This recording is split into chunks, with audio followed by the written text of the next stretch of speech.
The wasteland holds secrets in every rusted corner, every flickering terminal, and every vault door sealed 2 centuries ago. Tonight, we wander through hidden histories and forgotten design choices that shaped the world after the bombs fell. Before you drift off, maybe tap subscribe for more gentle videos, and let me know where you're listening from tonight.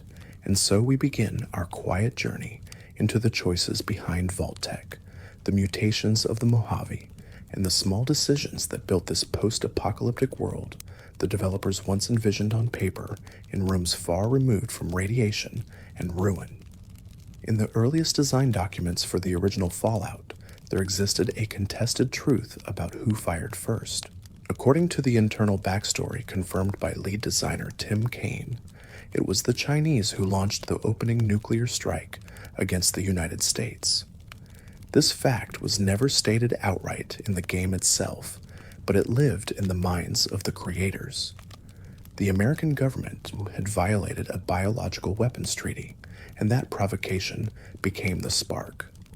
China retaliated with nuclear force, and the world followed into mutual destruction.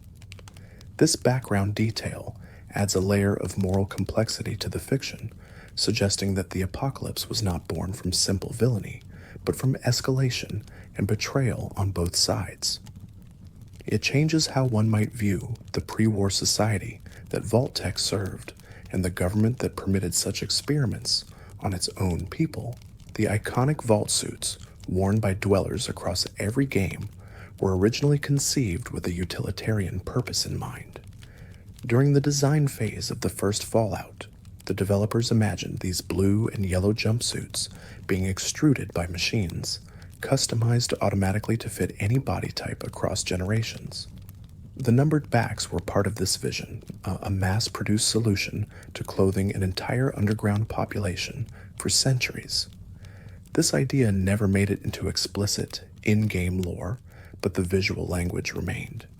The suits became symbols of conformity, of a world reduced to function over individuality.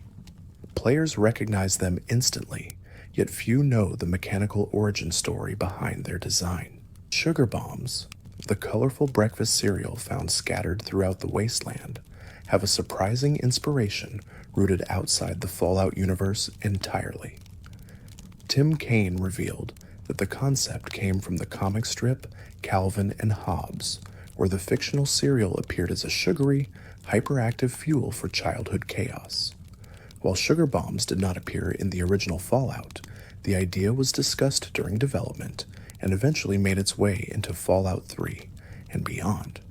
It became one of many small nods to pop culture woven into the fabric of this retro-futuristic world, a playful detail hiding in plain sight among the radiation and despair. Before the creators settled on the nuclear wasteland as the setting for Fallout, they explored other possibilities that would have led the series in entirely different directions. Early brainstorming sessions included traditional fantasy settings with swords and sorcery, even a time-traveling dinosaur concept that sounds more suited to Saturday morning cartoons than post-apocalyptic role-playing. Eventually, the team committed to the atomic age aesthetic, embracing the retrofuturism of the 1950s and the dark irony of a society that trusted too much in technology and too little in humanity. The decision shaped not just one game, but an entire franchise, giving birth to a world that feels both alien and familiar. The original Fallout was designed as a spiritual successor to Wasteland, a 1988 role-playing game that laid much of the groundwork for post-nuclear storytelling. The developers wanted to create a sequel to Wasteland, but could not secure the rights, so they built something new that carried the same DNA. Many of the mechanics, the tone, and the moral ambiguity can be traced back to that earlier title. For fans who trace the lineage of computer role-playing games, Fallout stands as both homage and evolution, a continuation of ideas that began before the fall of the Berlin Wall.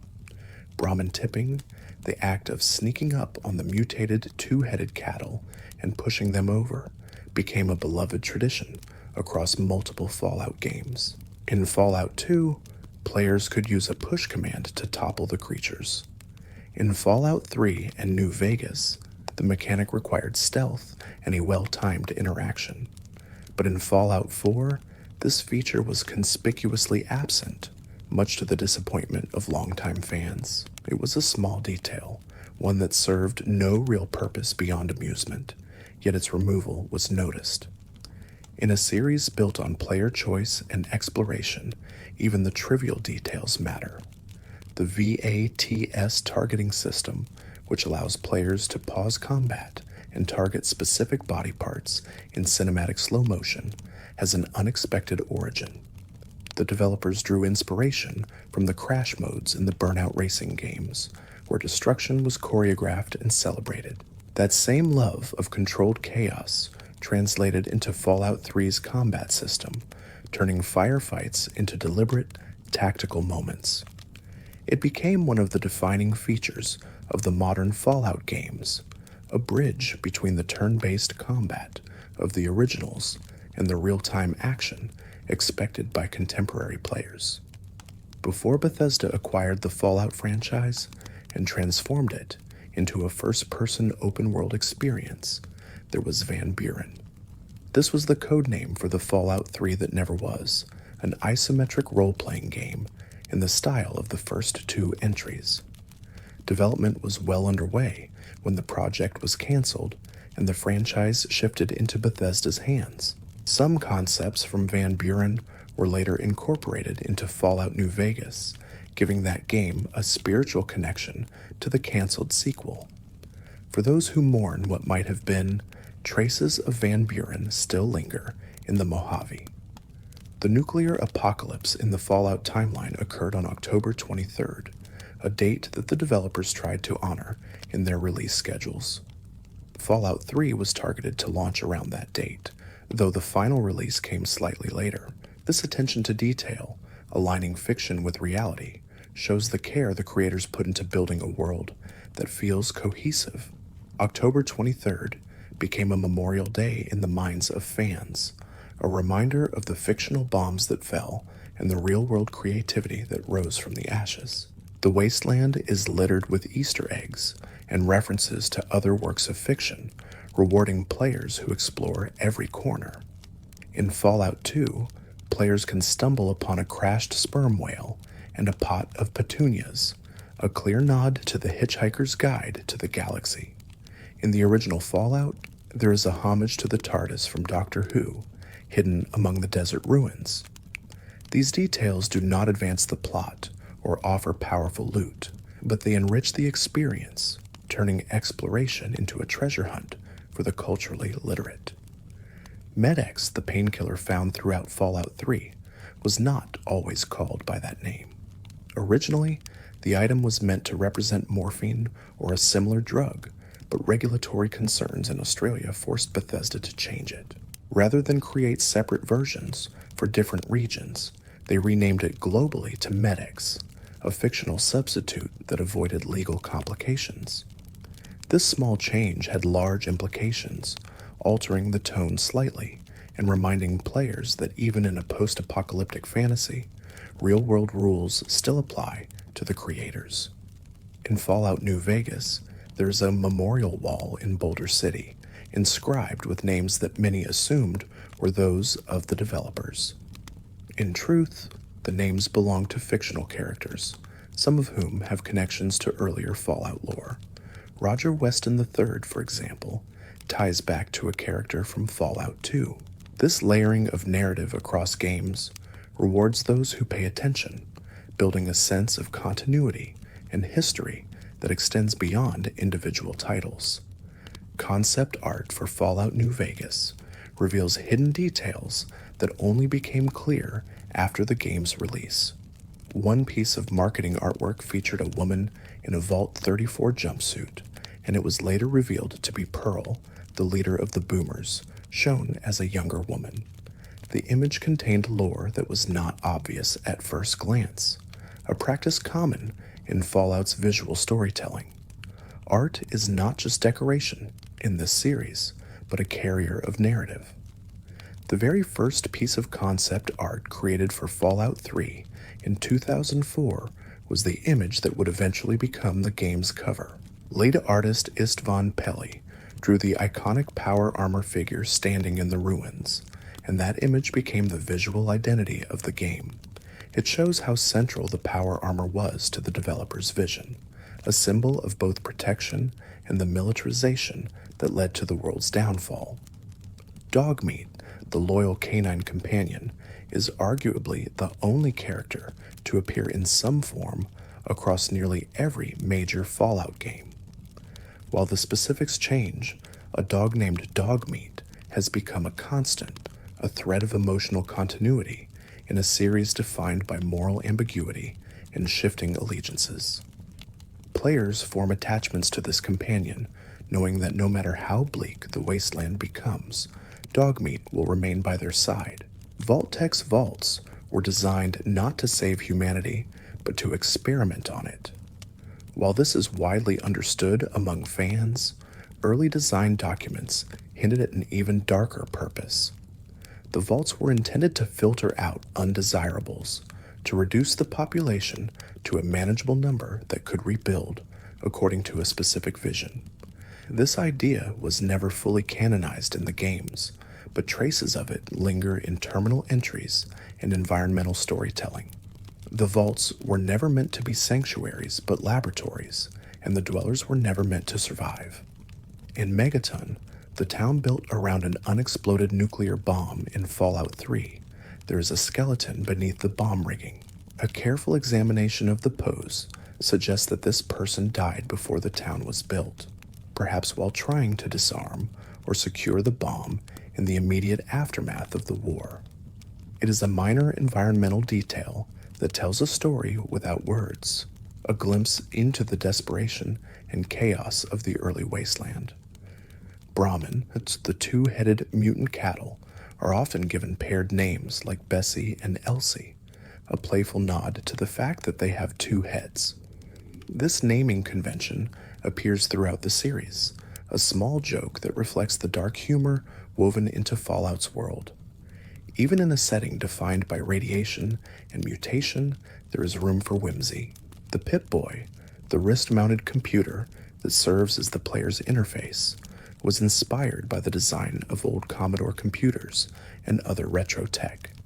Its chunky, analog appearance fits perfectly with Fallout's retro-futuristic aesthetic, a world where technology advanced in ways that diverged from our own timeline.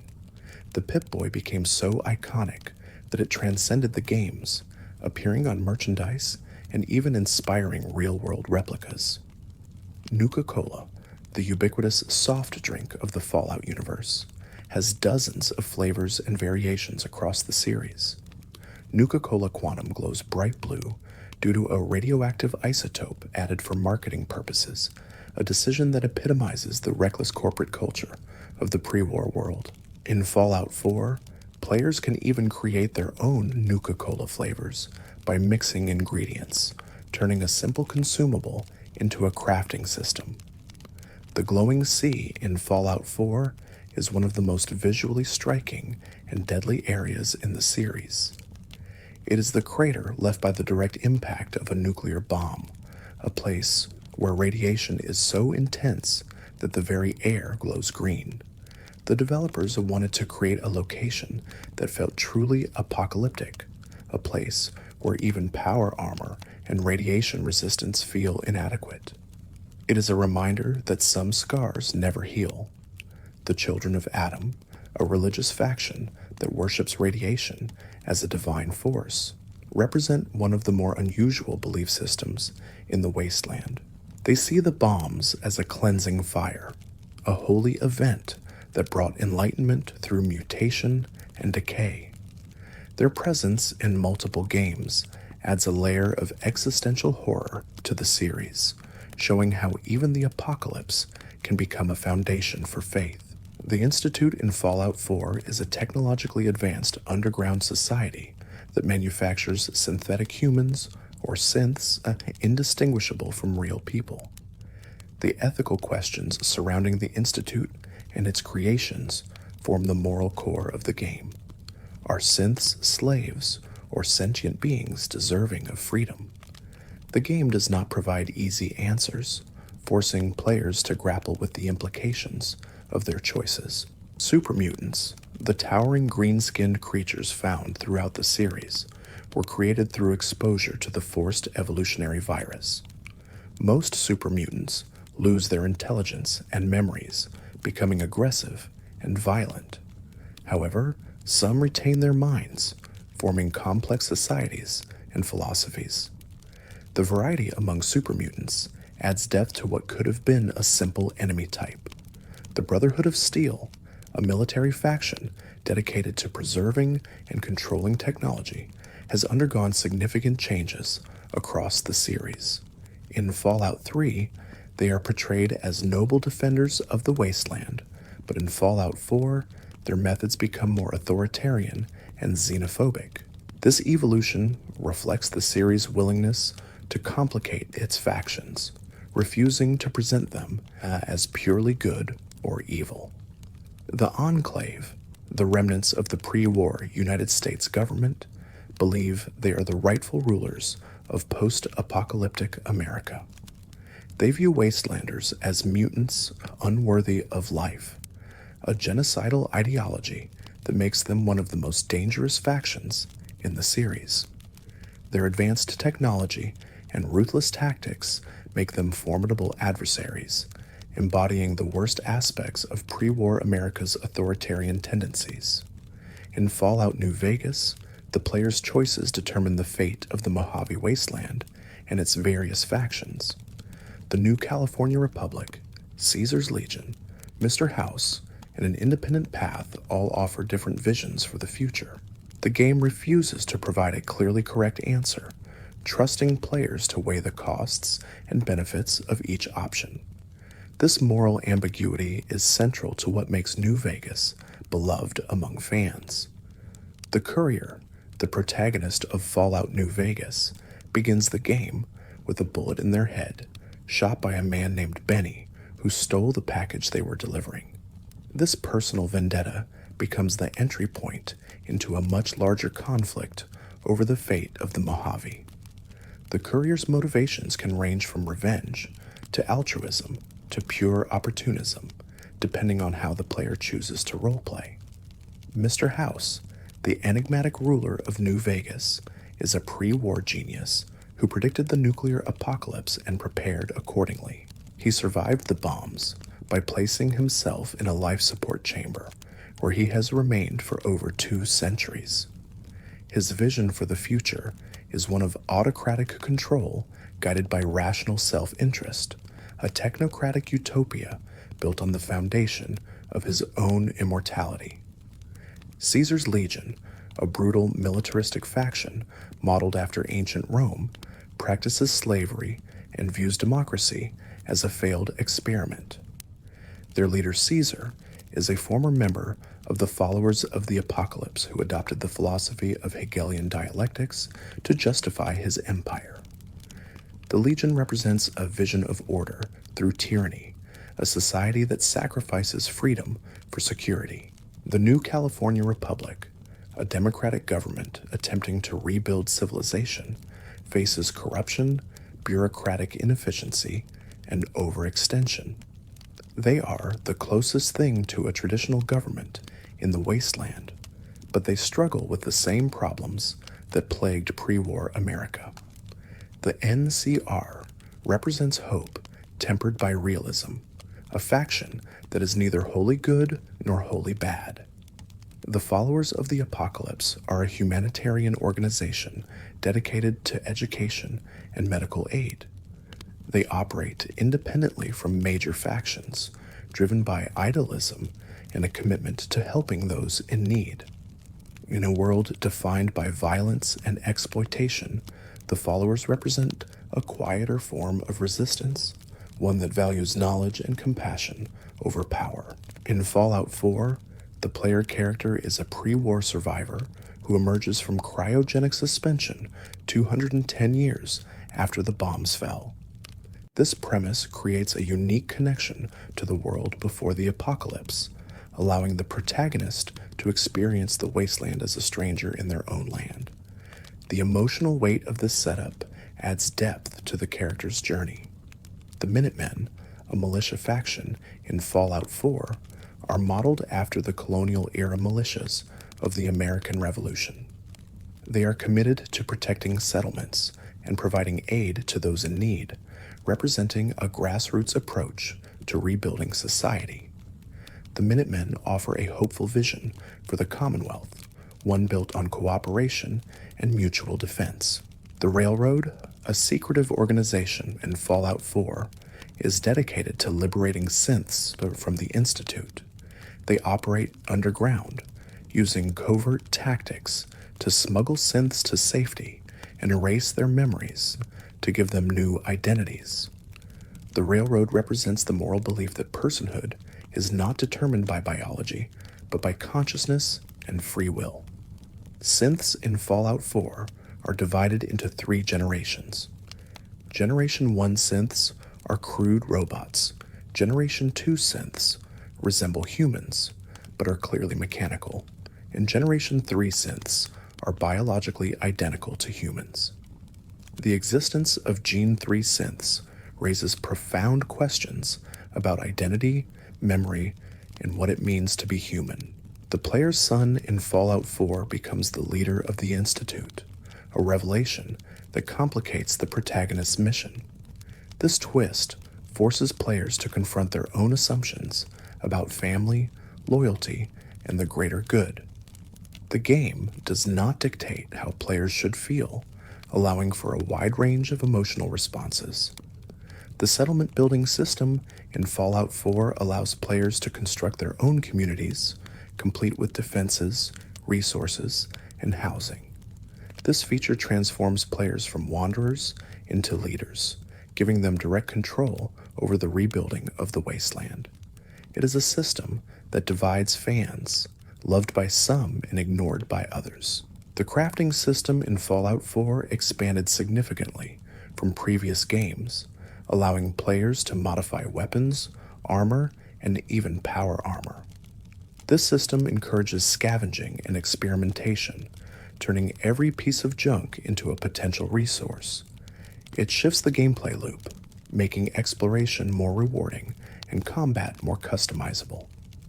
The perk system in Fallout 4 replaced the traditional skill system, streamlining character progression into a chart of unlockable abilities. This change was controversial among fans, with some appreciating the simplicity and others mourning the loss of granular skill development.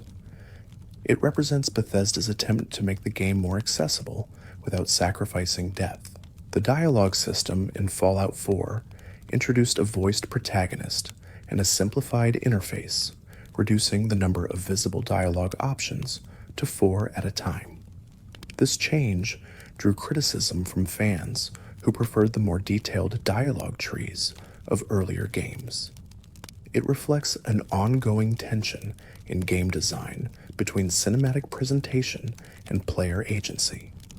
The power armor in Fallout 4 functions differently from previous games, requiring fusion cores as fuel and being treated as a vehicle rather than just armor. This change makes power armor feel more powerful and rare, transforming it from standard late-game equipment into a strategic resource. It also adds a layer of resource management to the gameplay. Fusion cores, the batteries that power armor and certain weapons in Fallout 4, are scattered throughout the Commonwealth, often found in generators or sold by merchants. Managing fusion core supplies becomes a mini-game for players who rely heavily on power armor, adding tension to exploration and combat. The Glowing One, a type of feral ghoul that emits intense radiation, can heal other ghouls with its presence. This mechanic creates tactical challenges in combat, forcing players to prioritize targets and manage their positioning. It also adds variety to enemy encounters, preventing them from becoming repetitive. Ghouls in the Fallout universe are humans who survived extreme radiation exposure, but were physically transformed in the process. Most ghouls retain their minds and memories, though some go feral and become mindless monsters. The existence of ghouls raises questions about discrimination, humanity, and the long-term effects of the apocalypse.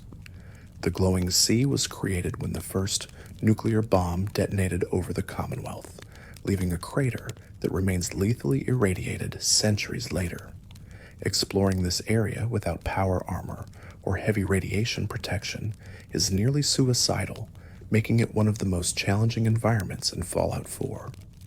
The Prydwen, the Brotherhood of Steel's massive airship in Fallout 4, serves as their mobile headquarters and a symbol of their technological superiority. Its arrival in the Commonwealth marks a turning point in the game, signaling the escalation of the conflict over synths and the Institute. Elder Maxon, the leader of the Brotherhood of Steel in Fallout 4, is a descendant of the Brotherhood's founder. He represents a more militant and uncompromising vision of the Brotherhood, one that views synths as abominations to be destroyed.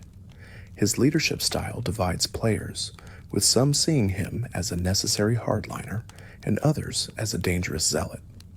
Paladin Danse, a companion in Fallout 4, is eventually revealed to be a synth, a twist that challenges the Brotherhood's ideology and forces players to make difficult decisions. His storyline explores themes of identity and loyalty, questioning whether his nature as a synth invalidates his years of service. Nick Valentine, a synth detective in Fallout 4, is a Gene 2 prototype with the memories of a pre-war detective implanted in his mind. His self-awareness and sense of identity make him one of the most compelling characters in the game, a reminder that consciousness and memory define personhood more than physical form. The Memory Den in Fallout 4 allows characters to relive their memories through advanced technology. This location becomes central to several quests, including the main storyline, where the player uses it to access their spouse's final moments. It raises questions about the reliability of memory and the ethics of manipulating consciousness. The Silver Shroud, a pre-war radio drama about a pulp vigilante, becomes the basis for a questline in Fallout 4 where the player can dress as the character and fight crime in Good Neighbor. This quest is a love letter to old-time radio and noir fiction, blending humor with genuine affection for the genre. Good Neighbor, a settlement of outcasts and criminals in Fallout 4, is run by a ghoul named Hancock who values freedom above all else. Despite its rough reputation, Good Neighbor is more tolerant and diverse than many other communities in the Commonwealth, offering sanctuary to those rejected elsewhere. Hancock, the mayor of Good Neighbor, became a ghoul by choice, taking an experimental radiation drug to experience what the outcasts of society endure. His decision reflects a radical form of empathy, one that permanently altered his body to align with his ideals. He is a companion who challenges players to think about privilege and solidarity. The USS Constitution, a pre-war ship retrofitted with rocket engines by a crew of malfunctioning robots, is one of the most absurd and delightful locations in Fallout 4. The robots believe they are still serving in the United States Navy, their programming unable to comprehend that the world has ended. Helping them achieve their mission is both tragic and comedic. The Atom Cats, a gang of power armor enthusiasts in Fallout 4, speak in 50s greaser slang and customize their armor with hot rod paint jobs. They represent a subculture within the wasteland, a group that finds joy and identity in pre-war aesthetics. Their existence adds color and personality to the Commonwealth. The Mechanist, the antagonist of the Automatron DLC for Fallout 4, is a person who believes they are helping the wasteland by deploying robots to protect settlements. However, their robots are malfunctioning and attacking innocent people, forcing the player to intervene. The questline explores themes of good intentions gone wrong and the dangers of unchecked power. Far Harbor, the setting of a Fallout 4 DLC, is an island off the coast of Maine, shrouded in radioactive fog. The conflict between the human settlers, the synth refuge of Acadia, and the fanatical children of Adam creates a tense and morally complex scenario. Far Harbor is widely regarded as one of the best pieces of Fallout content Bethesda has produced. Dima, a prototype synth and the leader of Acadia in Far Harbor, has been replacing his own memories to preserve his sense of self, raising questions about the nature of identity. His character arc forces players to confront the ethical implications of memory manipulation and the sacrifices required to protect those you care about. The nucleus, the base of the Children of Adam in Far Harbor, is built inside a nuclear submarine. The cultists worship the warheads stored within, believing them to be sacred relics of division. The juxtaposition of religious fervor and nuclear weaponry is both darkly humorous and deeply unsettling. Nuka World, the setting of another Fallout 4 DLC, is a pre-war theme park overrun by raiders. The player can choose to side with the raiders and conquer settlements throughout the Commonwealth, or they can turn against them and liberate the park. This DLC explores the appeal and consequences of playing as a villain.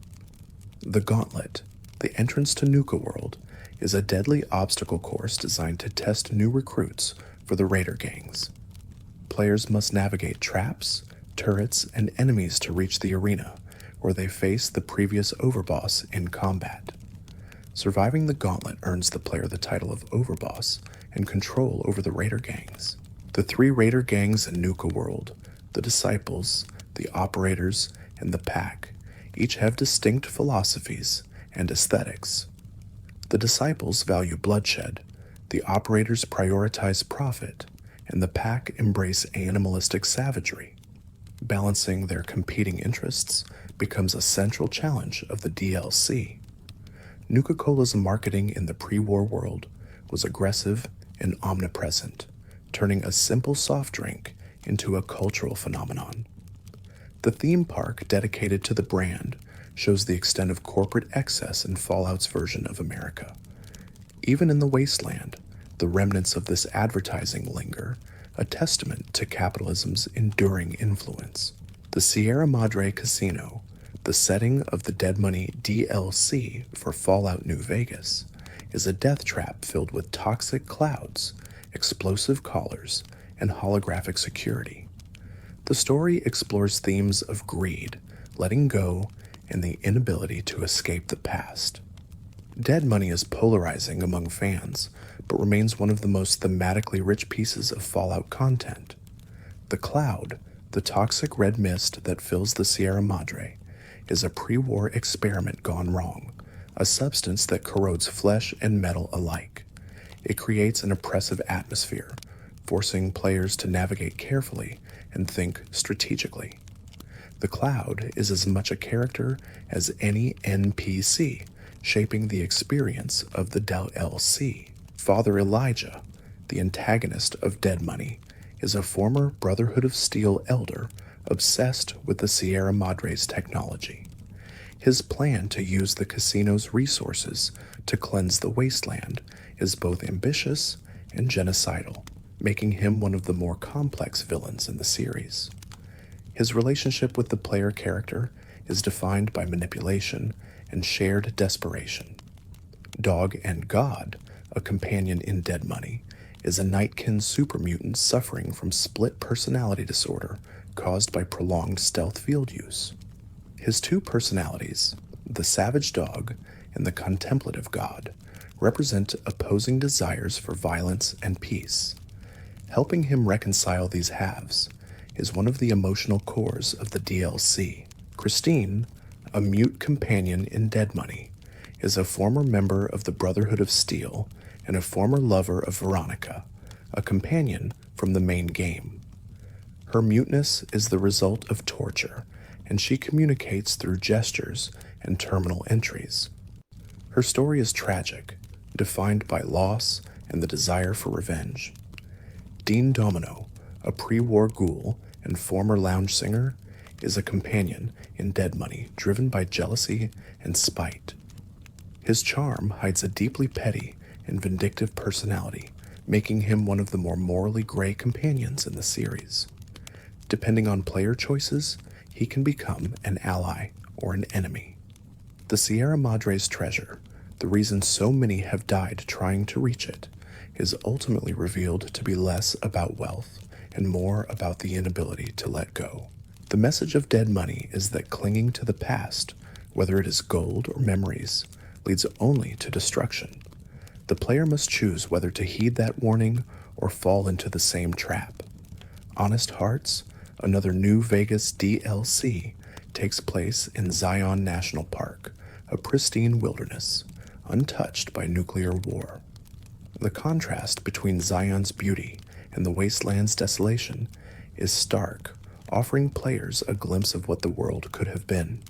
Though the DLC explores themes of faith and tribalism and the meaning of home. Joshua Graham, the Burned Man, is a former legate of Caesar's Legion who was set on fire and thrown into the Grand Canyon as punishment for failure. He survived and became a devout Mormon missionary, seeking redemption through service to the tribes of Zion. His character is complex, blending religious faith with a capacity for extreme violence. Daniel, the other major character in Honest Hearts, is a pacifist missionary who believes the tribes should flee rather than fight. His philosophy contrasts sharply with Joshua's, creating a moral dilemma for the player. The choice between staying and fighting or fleeing and preserving innocence defines the DLC's climax. The White Legs, the antagonistic tribe in Honest Hearts, worship Caesar's Legion and seek to join them by proving their worth through conquest. Their cultural appropriation of tribal identity and their brutal tactics make them a tragic and despicable enemy. They represent what happens when ideology becomes divorced from humanity. Old World Blues, perhaps the most eccentric Fallout DLC, takes place in the Big Empty, a pre-war research facility filled with rogue experiments and mad scientists. The tone is darkly comedic, with talking appliances and brains in jars. It is a celebration of pulp science fiction and B-movie absurdity, a reminder that Fallout can be playful even in its darkest moments. The Think Tank, a group of pre-war scientists who transferred their brains into machines, are the primary antagonists and comedy relief of Old World Blues. They have forgotten much of their humanity, reducing complex emotions to data points. Their obliviousness to the consequences of their experiments is both funny and horrifying. Dr. Mobius, the supposed villain of Old World Blues, is revealed to be protecting the wasteland from the think tank by keeping them trapped in the Big Empty. His apparent madness is an act, a performance to maintain the illusion of threat. His sacrifice and loneliness add depth to what could have been a one-note character. The Sink, the player's base of operations in Old World Blues, it is filled with sentient appliances that provide various services. The toaster is obsessed with destroying the world, the light switches are pretentious, and the jukebox is lovelorn. These personalities turn mundane objects into memorable characters. Lonesome Road, the final DLC for New Vegas, confronts the player with Ulysses, a courier who blames them for the destruction of a community called the Divide. The DLC explores themes of consequence, identity, and the weight of unintended actions. It serves as a culmination of the courier's journey, forcing them to face the impact of their choices. The Divide, the setting of Lonesome Road, is a wasteland within a wasteland, a place torn apart by nuclear detonations triggered by the player's past delivery. The environment is hostile and desolate, filled with marked men, feral ghouls, and deadly storms. It represents the ultimate consequence of the courier's actions.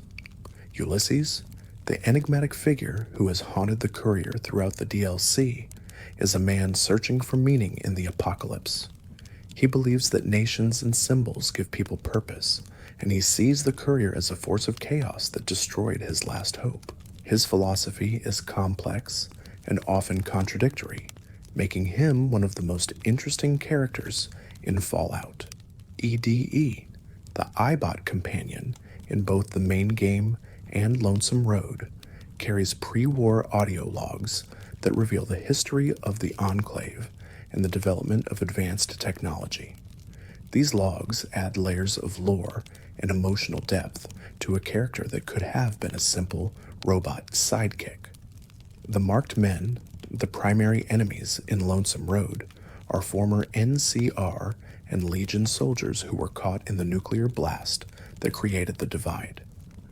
They are kept alive by radiation and technology, twisted into ghoul-like creatures who attack anything that enters their territory. They are tragic figures, cursed to exist in a world that has already ended. The choice at the end of Lonesome Road, whether to launch nuclear missiles at the NCR, the Legion, or both, or to stand down, is one of the most significant in the series. It forces players to decide what they value and what kind of world they want to create. There are no easy answers, only consequences. The couriers in the Fallout universe are more than delivery workers. They are wanderers who carry messages, packages, and hope across the wasteland. The courier in New Vegas is just one of many, a reminder that even in a broken world, communication and connection persist.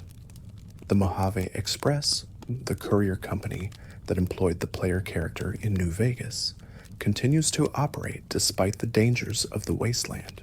Their commitment to delivering packages, no matter the risk, speaks to a kind of stubborn resilience that defines many wasteland communities.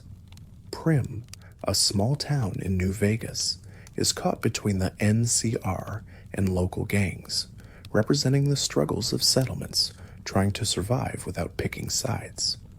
The player's intervention determines Prim's future, whether it aligns with the NCR, hires a mercenary sheriff, or rehabilitates a reprogrammed robot. Prim Slim, a cowboy-themed robot who can be reprogrammed to serve as Prim's sheriff, represents the absurdity and resourcefulness of the wasteland. Using a tourist attraction, as law enforcement is both practical and ridiculous, a perfect encapsulation of Fallout's tone. The Vicky and Vance Casino in Prim is a tribute to Bonnie and Clyde, complete with the Outlaw's car on display. The locals celebrate the couple as folk heroes, ignoring or romanticizing their criminal past. It is a commentary on how history is remembered and mythologized. Nipton, a town destroyed by Caesar's Legion as an example of their brutality, is one of the most disturbing locations in New Vegas. The crucified bodies and lottery system used to decide who lives and dies illustrate the Legion's cruelty. It serves as a stark reminder of the stakes in the Mojave. Vulpes Inculta, the Legion Frumentarius responsible for Nipton's destruction, is calm and articulate, delivering his message with eerie civility. His demeanor contrasts sharply with the horror he has orchestrated, making him one of the more unsettling characters in the game. Novak, a small town built around a giant dinosaur statue, is a hub for player activity in New Vegas. The locals are wary of outsiders, and a dark secret involving the death of a woman's husband adds depth to what could have been a simple stopover location. Boone, a companion and former NCR sniper living in Novak, is haunted by the loss of his wife and the atrocities he committed during his service. His personal quest involves hunting down slavers and confronting his guilt. Boone is one of the most popular companions due to his combat effectiveness and tragic backstory. The dinosaur statue in Novak, a pre-war roadside attraction, serves as a sniper's nest and a symbol of the town's identity. It is a reminder that even in the wasteland, people cling to remnants of the old world, finding meaning in the mundane. Camp Searchlight, a former NCR base turned into a radiated hellhole after a Legion attack, is filled with feral ghouls and residual radiation. The location illustrates the consequences of asymmetric warfare and the lengths the Legion will go to weaken their enemies. The NCRCF, the NCR Correctional Facility, is a prison overrun by escaped convicts who have formed their own gang. The player's choices regarding the Powder Gangers influence the safety of nearby settlements and the balance of power in the region. The Powder Gangers, former convicts turned raiders, are one of the earliest factions players encounter in New Vegas. They represent the breakdown of law and order, a consequence of the NCR's overextension and inability to maintain control. Goodsprings, the starting town in New Vegas, is a small community that welcomes the player after they are shot and left for dead. The early choice to help defend the town or side with the Powder Gangers sets the tone for the player's moral alignment. Sunny Smiles, a resident of Goodsprings and one of the first NPCs players meet, serves as a tutorial guide and a symbol of wasteland hospitality. Her kindness and willingness to teach the player the basics reflect the community's values. Chet, the general store owner in Goodsprings, is a cautious businessman who provides essential supplies to the player. His pragmatic approach to trade and survival is typical of wasteland merchants who must balance profit with morality. Trudy, the owner of the Prospector Saloon in Goodsprings, is a tough and protective figure who stands up to the Powder Gangers. Her defiance inspires the town and gives players an example of courage in the face of danger. Easy Pete, an old prospector in Goodsprings, is a minor character with explosives expertise. He will only share his dynamite if the player has proven their competence, a small detail that encourages players to engage with skill checks. Doc Mitchell, the physician who saves the courier's life at the start of New Vegas, is a kind and world-weary figure. His house serves as the character creation screen, and his gentle demeanor contrasts with the violence the player will soon face. The vigil test Doc Mitchell administers is a clever tutorial disguised as a psychological evaluation. It allows players to set their special stats and traits while fitting seamlessly into the narrative. Victor, the Securitron who digs the courier out of their grave, is mysterious and friendly, with a cowboy persona that masks his true purpose. Later revelations about his connection to Mr. House add layers to his character. The graveyard in Goodsprings, where the player wakes up, is a stark introduction to the world of New Vegas. The grave marked for the courier is a reminder of mortality and the thin line between life and death in the wasteland. Benny, the man who shot the courier, is a charismatic and ambitious member of the Chairman, one of the families running the casinos on the Strip. His plan to seize control of New Vegas sets the main plot in motion. Depending on player choices, Benny can be killed, spared, or even seduced. The Platinum Chip, the package Benny stole from the courier, is a key component in Mr. House's plan to control the Securitron army beneath the Strip. Its recovery drives much of the game's narrative, making it one of the most important MacGuffins in the series, the Lucky 38 Mr. House's casino and fortress has been sealed for 2 centuries, becoming a symbol of mystery and power on the Strip. When the courier finally enters, it marks a turning point in the story. The Securitron army beneath the fort, upgraded using the Platinum Chip, becomes a decisive factor in the battle for Hoover Dam. The visual of an army of upgraded robots marching into battle is one of the most iconic moments in New Vegas. Hoover Dam, the setting of the game's climax, is a contested strategic location that provides power and water to the Mojave. The battle for the dam determines the future of the region, making it the focal point of every faction's ambitions. The first battle of Hoover Dam, which occurred before the events of New Vegas, saw the NCR narrowly defeat Caesar's legion.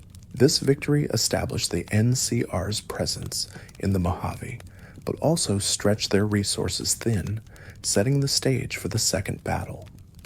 General Lee Oliver, the NCR general in charge of Hoover Dam, is more concerned with his legacy than with sound military strategy.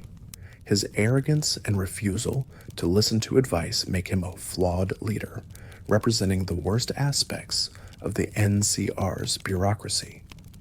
Chief Hanlon, the NCR's chief ranger, is a weary and disillusioned veteran who has grown tired of the NCR's expansion.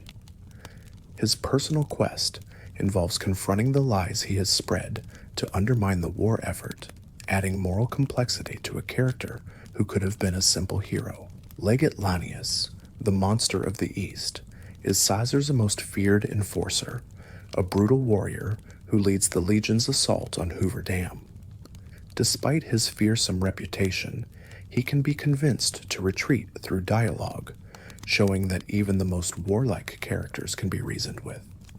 Caesar, the founder and leader of the Legion, is a former follower of the Apocalypse who built an empire based on ancient Roman ideals. His philosophy is complex, blending historical analysis with brutal pragmatism. He sees democracy as weak and believes that only autocracy can bring order to the wasteland. Caesar's brain tumor, a medical condition that threatens his life, adds vulnerability to a character otherwise defined by strength. The player can choose to help him by performing surgery, a decision that has significant consequences for the Legion's future. Arcade Gannon, a companion and member of the Followers of the Apocalypse, is secretly the son of an Enclave officer. His loyalty to the Followers conflicts with his heritage, creating internal tension. His personal quest explores themes of legacy and the possibility of redemption. Veronica Santangelo, a Brotherhood of Steel scribe and companion, questions her faction's isolationist policies and longs for change. Her relationship with the player allows her to confront the Brotherhood's leadership and make difficult choices about her future. Raul Tejada, a ghoul mechanic and companion, is a former gunslinger who has lived for centuries.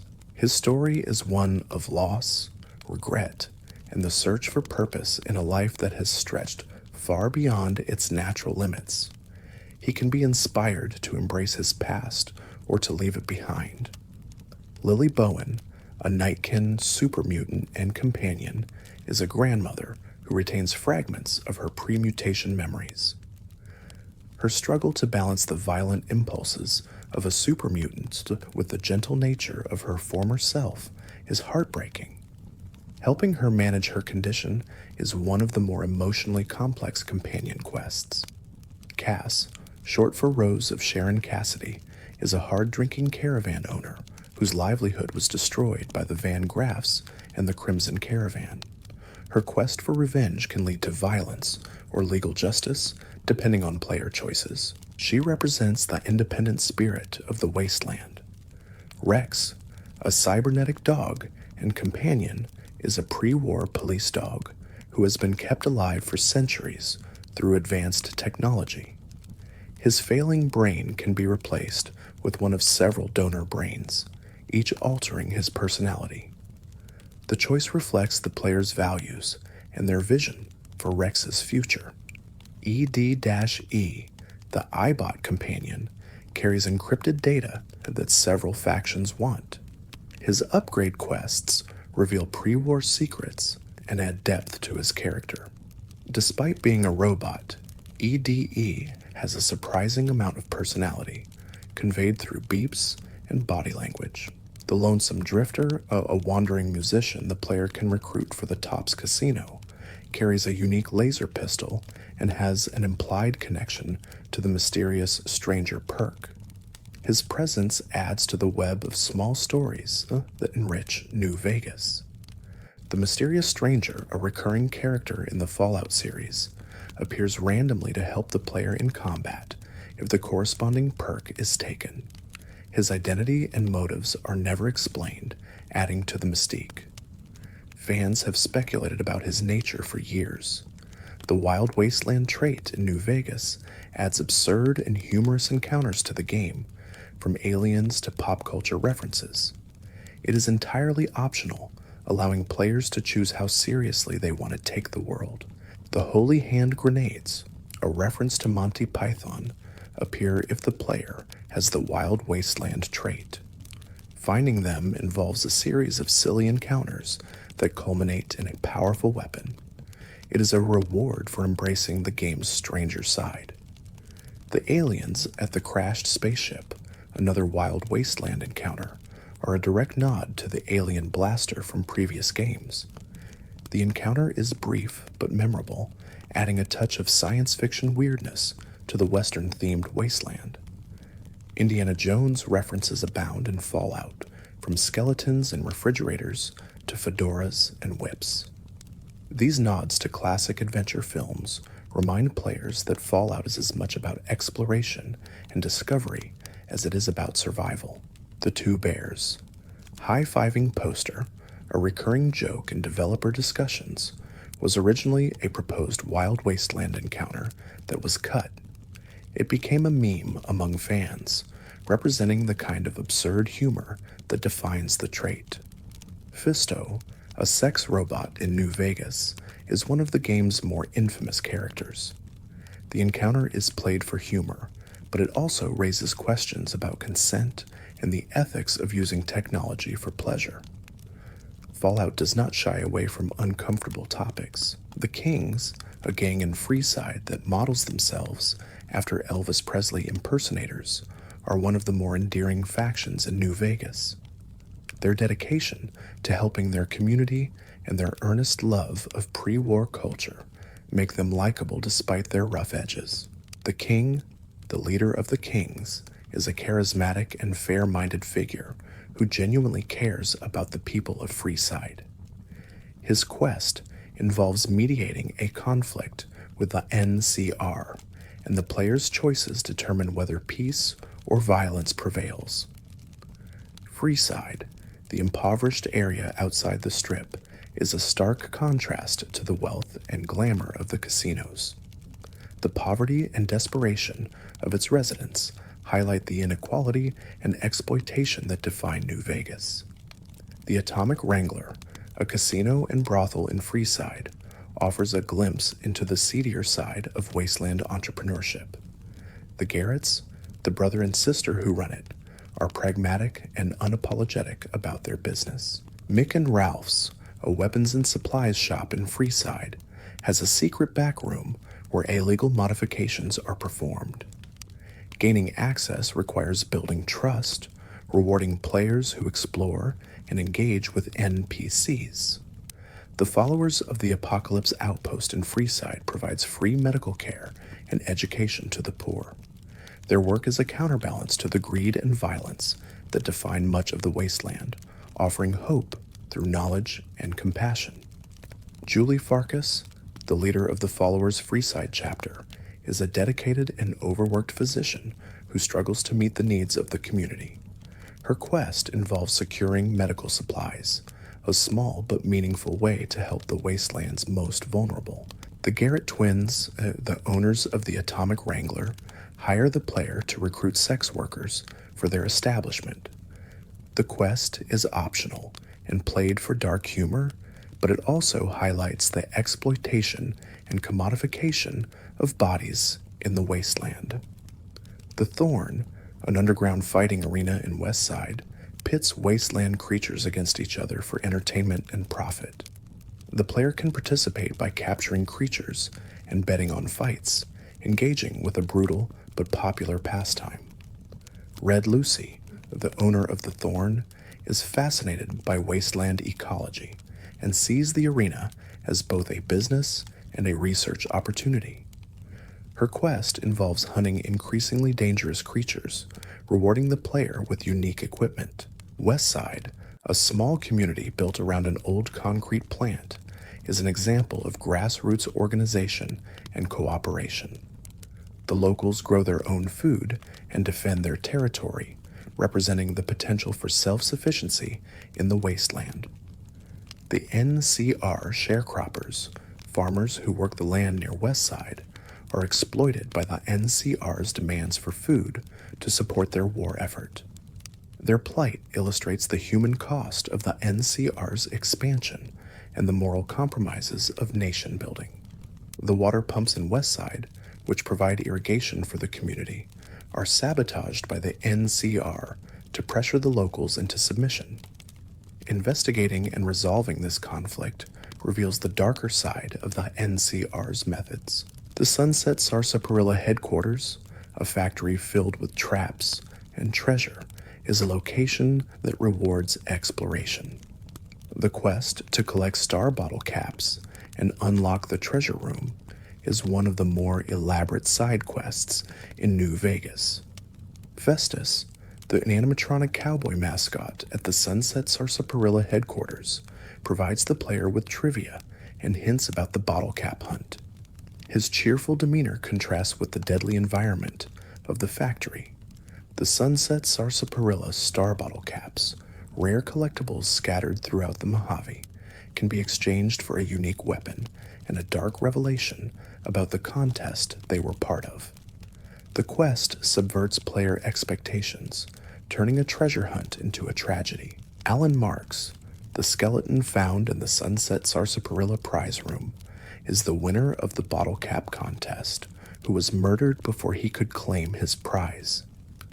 His story is a grim reminder that even in the old world, greed and betrayal were commonplace. The Fiends, a gang of drug-addicted raiders near New Vegas, are some of the most dangerous enemies in the game. Their unpredictability and viciousness make them a constant threat to travelers and settlers alike. Motor Runner, Violet, Cook, and Driver Nephi are the named leaders of the Fiends, each with a bounty on their head. Hunting them down is a lucrative and morally straightforward task, as they are unambiguously evil. Vault 3, the Fiend's base of operations, is a vault that was intended as a control vault, but was opened prematurely and eventually overrun. The environmental storytelling within the vault paints a picture of slow decay and eventual collapse. Vault 11, one of the darkest locations in Fallout, was designed to force its inhabitants to sacrifice one person each year or face extermination. The recorded messages and environmental details reveal the psychological torment and eventual revolt of the dwellers. It is a masterclass in environmental storytelling.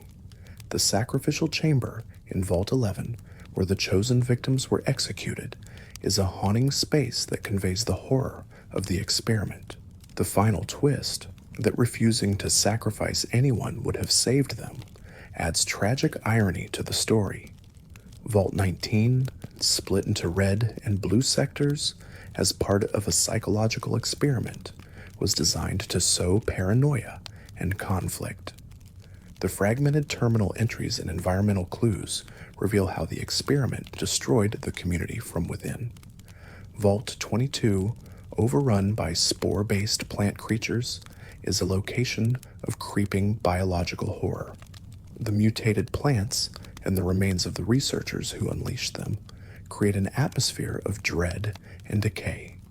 The spore carriers in Vault 22 are former humans transformed by the aggressive plant growth.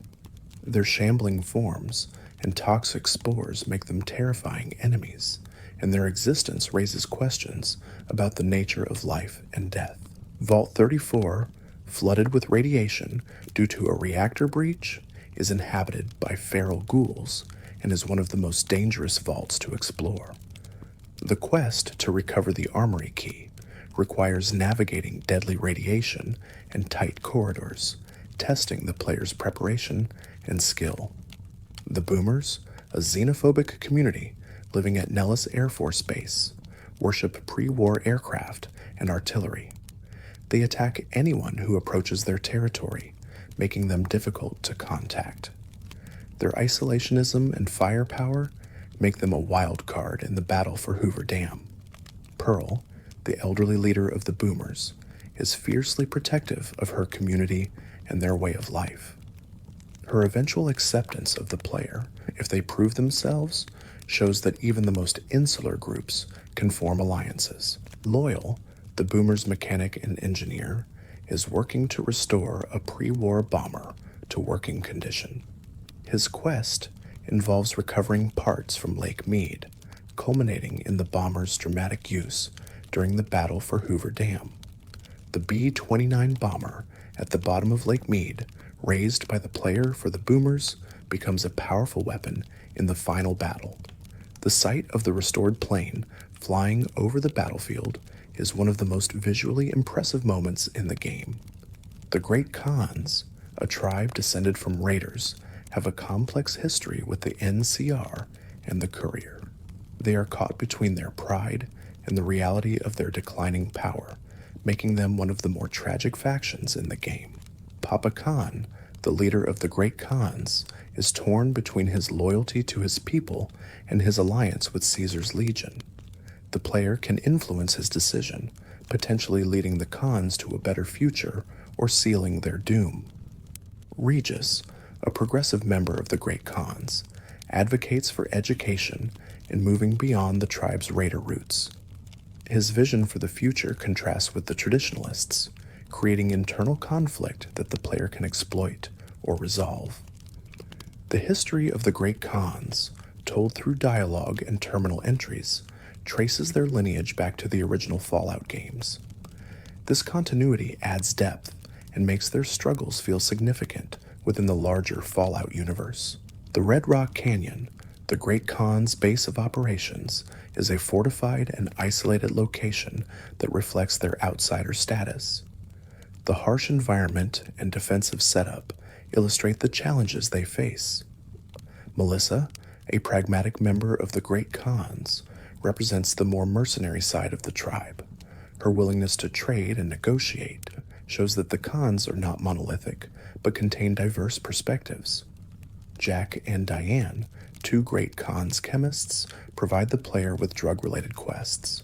Their work highlights the importance of chems in wasteland culture and the economic role the Khans play as suppliers. The Thorn-Fighting Pit quest, where the player captures creatures for Red Lucy, intersects with the Khans' territory and demonstrates how different factions and quest lines overlap in New Vegas. The Powder Gangers' connection to the NCRCF and their conflict with Goodsprings and the NCR creates a web of early game choices that ripple throughout the Mojave. Sloan, a quarry town plagued by deathclaws, is a reminder that the wasteland's dangers extend beyond raiders and radiation. The workers' plight and the player's choice to help or ignore them add texture to the world. Chomps Lewis, the foreman at Sloan, is a practical man who just wants his workers to be safe. His no-nonsense attitude and straightforward quest make him a grounded character in a world full of larger-than-life figures. The Deathclaws in Quarry Junction are some of the deadliest enemies in New Vegas, serving as a natural barrier to certain areas. Their presence forces players to think strategically about navigation and risk. Deathclaws in general are iconic Fallout enemies, mutated chameleons enhanced by pre-war experiments. Their speed, strength, and aggression make them terrifying opponents, and their nests are among the most dangerous locations in any game. The Mother Deathclaw and her eggs in Quarry Junction represent a breeding population, suggesting that Deathclaws are not just remnants of the old world, but a species that will persist. This adds a layer of ecological horror to their presence. Hidden Valley, the bunker where the Mojave chapter of the Brotherhood of Steel hides, is accessible only to those who know where to look. The Brotherhood's isolationism and internal conflicts make them a complicated faction to navigate. Elder McNamara, the leader of the Hidden Valley Brotherhood, is cautious and conservative, prioritizing the safety of his chapter over engagement with the outside world. His leadership is questioned by more aggressive members. Paladin Harden, a hardliner within the Brotherhood, believes McNamara's caution is cowardice. The player can support either leader influencing the Brotherhood's future direction and their role in the battle for Hoover Dam. The Brotherhood of Steel's technology hoarding, a defining trait of the faction, is both their strength and their weakness. Their refusal to share knowledge limits their influence and perpetuates their isolation. The Circle of Steel, a secretive intelligence branch of the Brotherhood, operates in the shadows to protect the organization. Their existence adds a layer of intrigue and paranoia to Brotherhood interactions. The T-51B power armor, one of the most iconic designs in Fallout, represents the pinnacle of pre-war military technology. Finding a suit is a significant achievement, offering both protection and a sense of power. The Helios 1 power plant, a pre-war solar energy facility, is the focus of a quest involving the NCR, the Brotherhood, and the followers of the Apocalypse. The player's choices determine whether the plant powers the region, defends it, or serves other purposes. Fantastic, the incompetent but overly confident repairman at Helios 1, is a comedic character whose lack of knowledge is both amusing and frustrating. His employment by the NCR highlights the inefficiencies and poor decision-making within the faction. Archimedes II, a weaponized solar beam that can be activated at Helios 1, is one of the more dramatic tools available to the player. Using it requires careful positioning, but offers devastating firepower. The followers of the Apocalypse's interest in Helios 1 reflects their commitment to helping the wasteland through practical means. Diverting power to their outpost in Freeside is a choice that prioritizes immediate humanitarian aid. The Enclave remnants, former members of the Enclave living in hiding, can be recruited by the player for the final battle. Their advanced armor and weapons make them powerful allies, and their stories add depth to the Enclave's legacy. Arcade Ganon's personal quest involves reuniting the remnants and convincing them to fight for a cause they believe in. The moral complexity of siding with former Enclave members adds weight to the decision. Orion Moreno, one of the remnants, is bitter and disillusioned, having lost faith in the Enclave's vision. His arc explores themes of loyalty, regret, and the possibility of redemption. Cannibal Johnson, another remnant, is a gruff and pragmatic soldier who has made peace with the Enclave's fall. His straightforward demeanor contrasts with the more conflicted members of the group. Judah Krager, the de facto leader of the remnants, is a voice of reason and caution. His willingness to fight one last time, despite the risks, shows that old soldiers can still find purpose. Dr. Henry, a scientist who worked on the Enclave's supermutant and Deathclaw projects, now conducts research in Jacobstown. His presence connects New Vegas to Fallout 2 and adds continuity to the series. Jacobstown, a settlement of supermutants and nightkin, is an experiment in coexistence and acceptance. The town's struggles with nightkin mental illness and human prejudice reflect real-world issues of mental health and discrimination. Marcus, the leader of Jacobstown, is a supermutant who has appeared in multiple Fallout games. His wisdom and patience make him one of the most respected characters in the series, a reminder that intelligence and compassion are not limited to humans. The Nightkin in Jacobstown suffer from schizophrenia caused by prolonged use of stealth technology. The player's quest to find a cure involves difficult choices about experimentation and consent, adding moral weight to the storyline. Keen, a Nightkin leader in Jacobstown, is paranoid and aggressive, representing the worst outcomes of stealth field exposure. His confrontation with the player tests their ability to de-escalate violence. Dr. Henry's research into curing the Nightkin involves using Brahmin brain tissue and experimental drugs. The ethical implications of his work mirror real-world debates about medical experimentation and informed consent. Lily Bowen's medication, which suppresses her supermutant aggression but also erases her memories, forces the player to choose between preserving her humanity and ensuring her safety. It is one of the more emotionally complex decisions in the game. The Stealth Boy, the device responsible for the Nightkind's madness, was a pre-war military invention designed to give soldiers a tactical advantage. Its unintended consequences serve as a metaphor for the dangers of technology developed without foresight. Black Mountain, a radio tower controlled by a deranged super mutant named Tabitha, broadcasts bizarre propaganda across the Mojave. The location is both darkly funny and tragic, a showcase of madness and loneliness. Tabitha, the super mutant running Black Mountain, believes she is liberating her fellow mutants while terrorizing them. Her relationship with her broken robot companion Rhonda adds a layer of pathos to her insanity. Raul Tejada's imprisonment on Black Mountain connects his personal quest to the location, giving players a reason to explore beyond simple curiosity. His rescue and subsequent companionship enrich both character and story. The nighttime radio broadcasts from Black Mountain, filled with paranoid rants and threats, create an eerie atmosphere that permeates the surrounding area. The voice acting and writing elevate the humor and horror.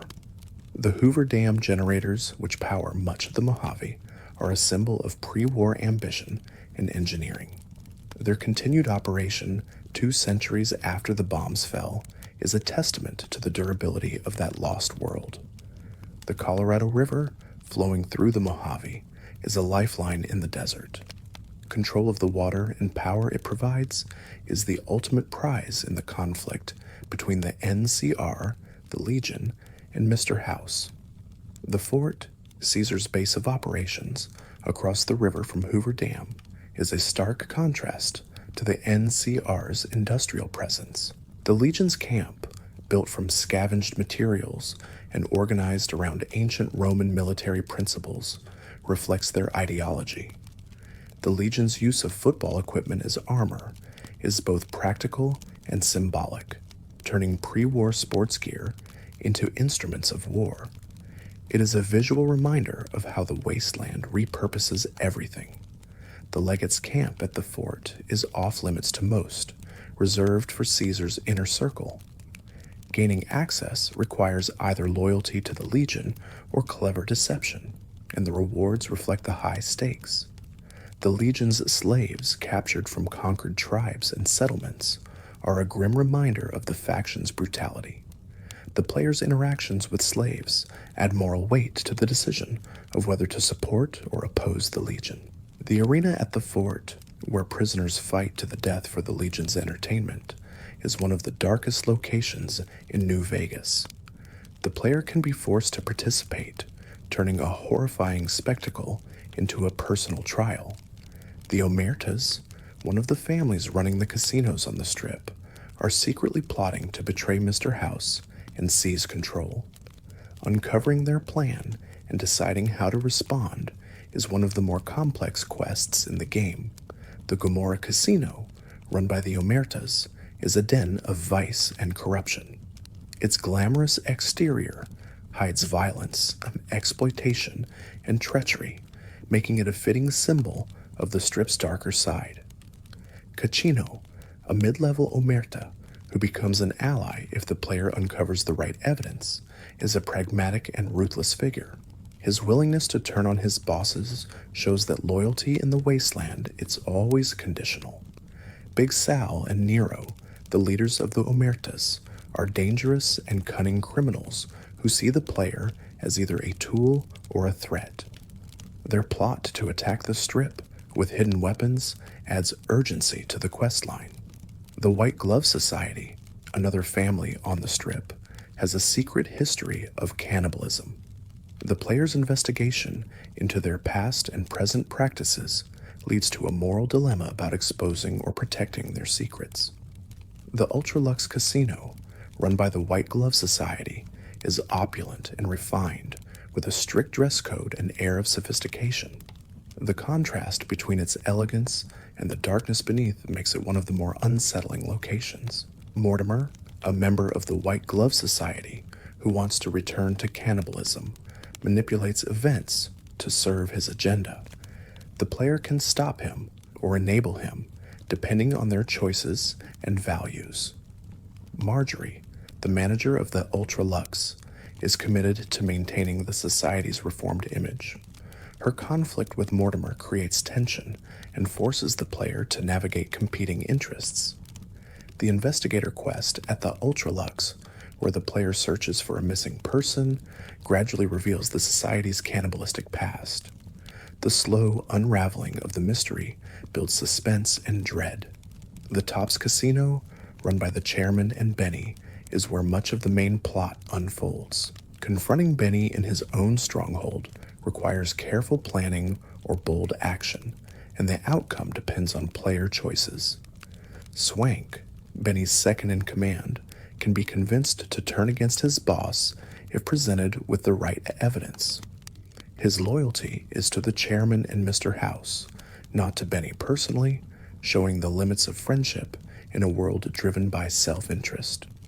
The presidential suite at the Tops, where Benny hides after his failed attempt to kill the courier, becomes the setting for the confrontation that has been building since the game's opening. The resolution can be violent, diplomatic, or even romantic. The NCR embassy on the Strip is a symbol of the Republic's political presence in the region. Ambassador Crocker, the NCR's representative, offers quests that align with the faction's goals and provide insight into their strategy. Ambassador Crocker's frustration with General Oliver and the NCR's military leadership highlights the tension between diplomacy and war. His quests involve delicate negotiations and covert operations, requiring subtlety over brute force. The monorail connecting the Strip to Camp McCarran is a convenient fast travel option and a symbol of the NCR's logistical capabilities. It also becomes a target in certain quest lines, adding strategic value to its existence. Camp McCarran, the NCR's main military base in the Mojave, is a hub of activity and intrigue. The quests available there involve espionage, sabotage, and internal NCR politics, showing the complexity of the faction. Colonel Shu, the commanding officer at Camp McCarran, is a competent and honorable leader who contrasts with General Oliver's arrogance. His quests focus on maintaining order and uncovering threats to the NCR. The monorail bombing plot, orchestrated by a Legion agent within Camp McCarran, is one of the more tense quests in the game. The player must identify the spy and prevent the attack, navigating paranoia and misdirection. Captain Curtis, who investigates the monorail plot, represents the NCR's intelligence efforts. His methods are thorough, but sometimes ethically questionable, reflecting the moral compromises required in war. The Camp McCarran supply shortage, caused by corruption and mismanagement, highlights the logistical challenges the NCR faces. Resolving the issue involves tracking down stolen goods and holding people accountable. Contreras, the corrupt quartermaster at Camp McCarran, sells NCR supplies on the black market. The player can expose him or work with him, each choice offering different rewards and moral implications. The Misfits, an underperforming NCR unit, can be trained by the player to improve their effectiveness. The quest is a small but meaningful way to contribute to the NCR's war effort. Boone's quest to hunt down the slavers who took his wife leads to Camp McCarran and beyond. The emotional weight of his story and the player's choices determine whether he finds peace or remains consumed by guilt. The quest to recover the radioactive trucks, which the Legion plans to use as dirty bombs, is a race against time. Stopping the plan requires combat, investigation, and decision-making under pressure. The ending slides in New Vegas, which detail the consequences of the player's choices, are extensive and varied.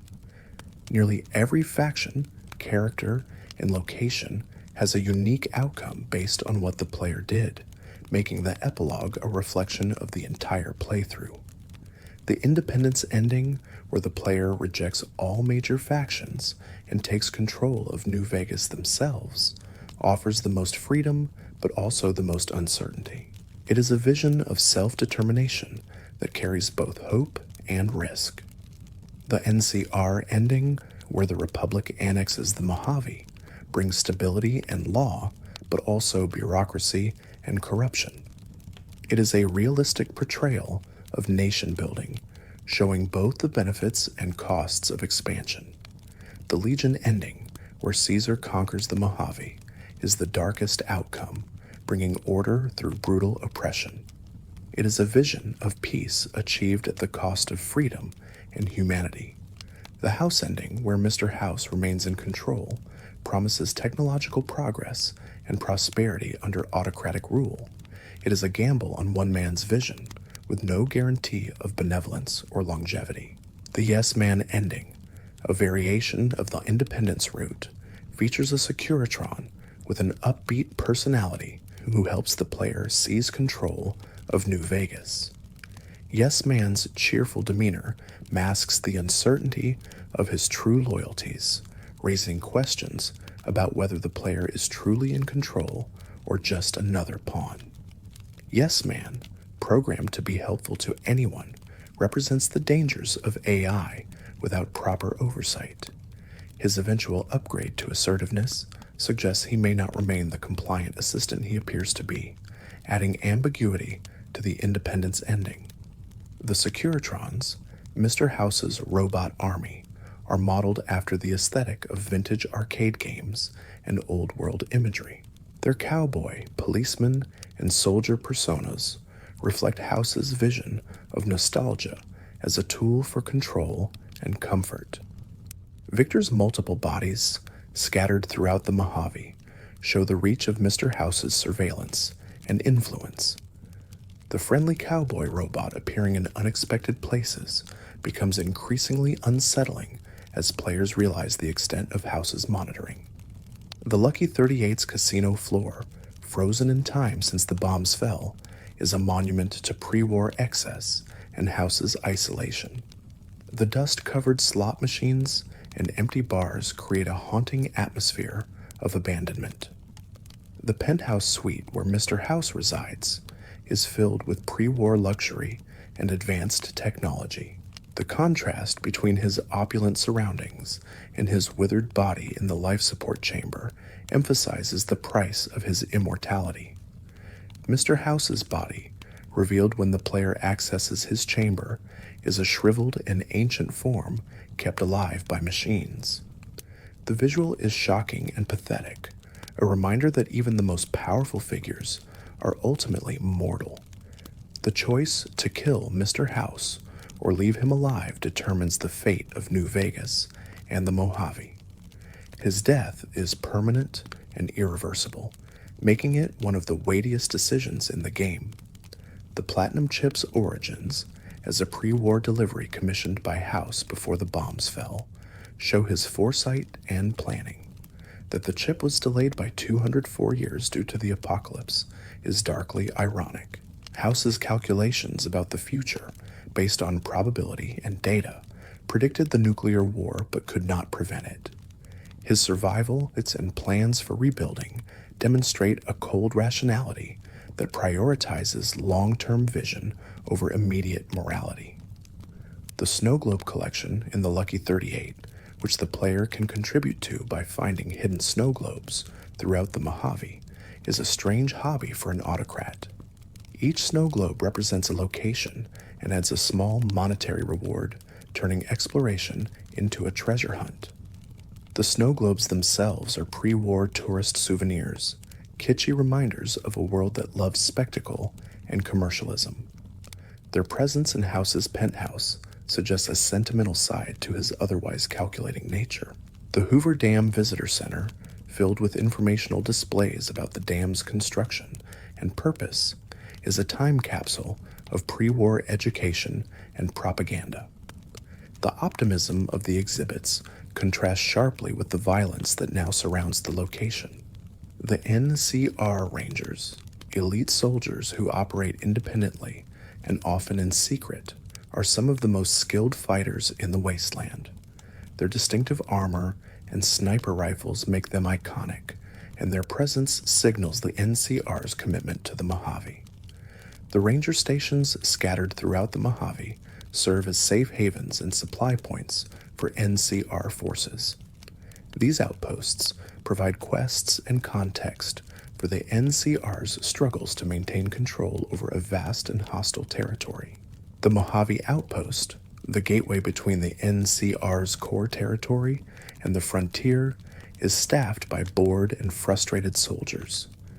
The giant statues of rangers shaking hands symbolize unity and strength, but the reality is far more mundane. Ranger Jackson, the commanding officer at the Mojave Outpost, is dealing with bureaucratic delays and supply shortages.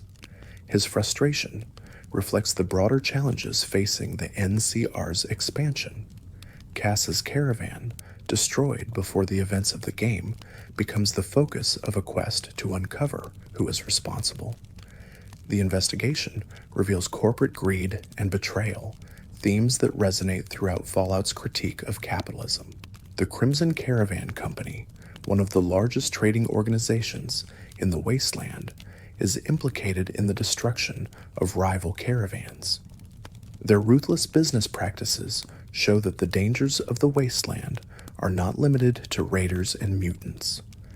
Alice McLafferty, the director of the Crimson Caravan's Mojave operations, is ambitious and amoral, willing to use any means to expand her company's influence. Working with or against her offers different rewards and moral outcomes.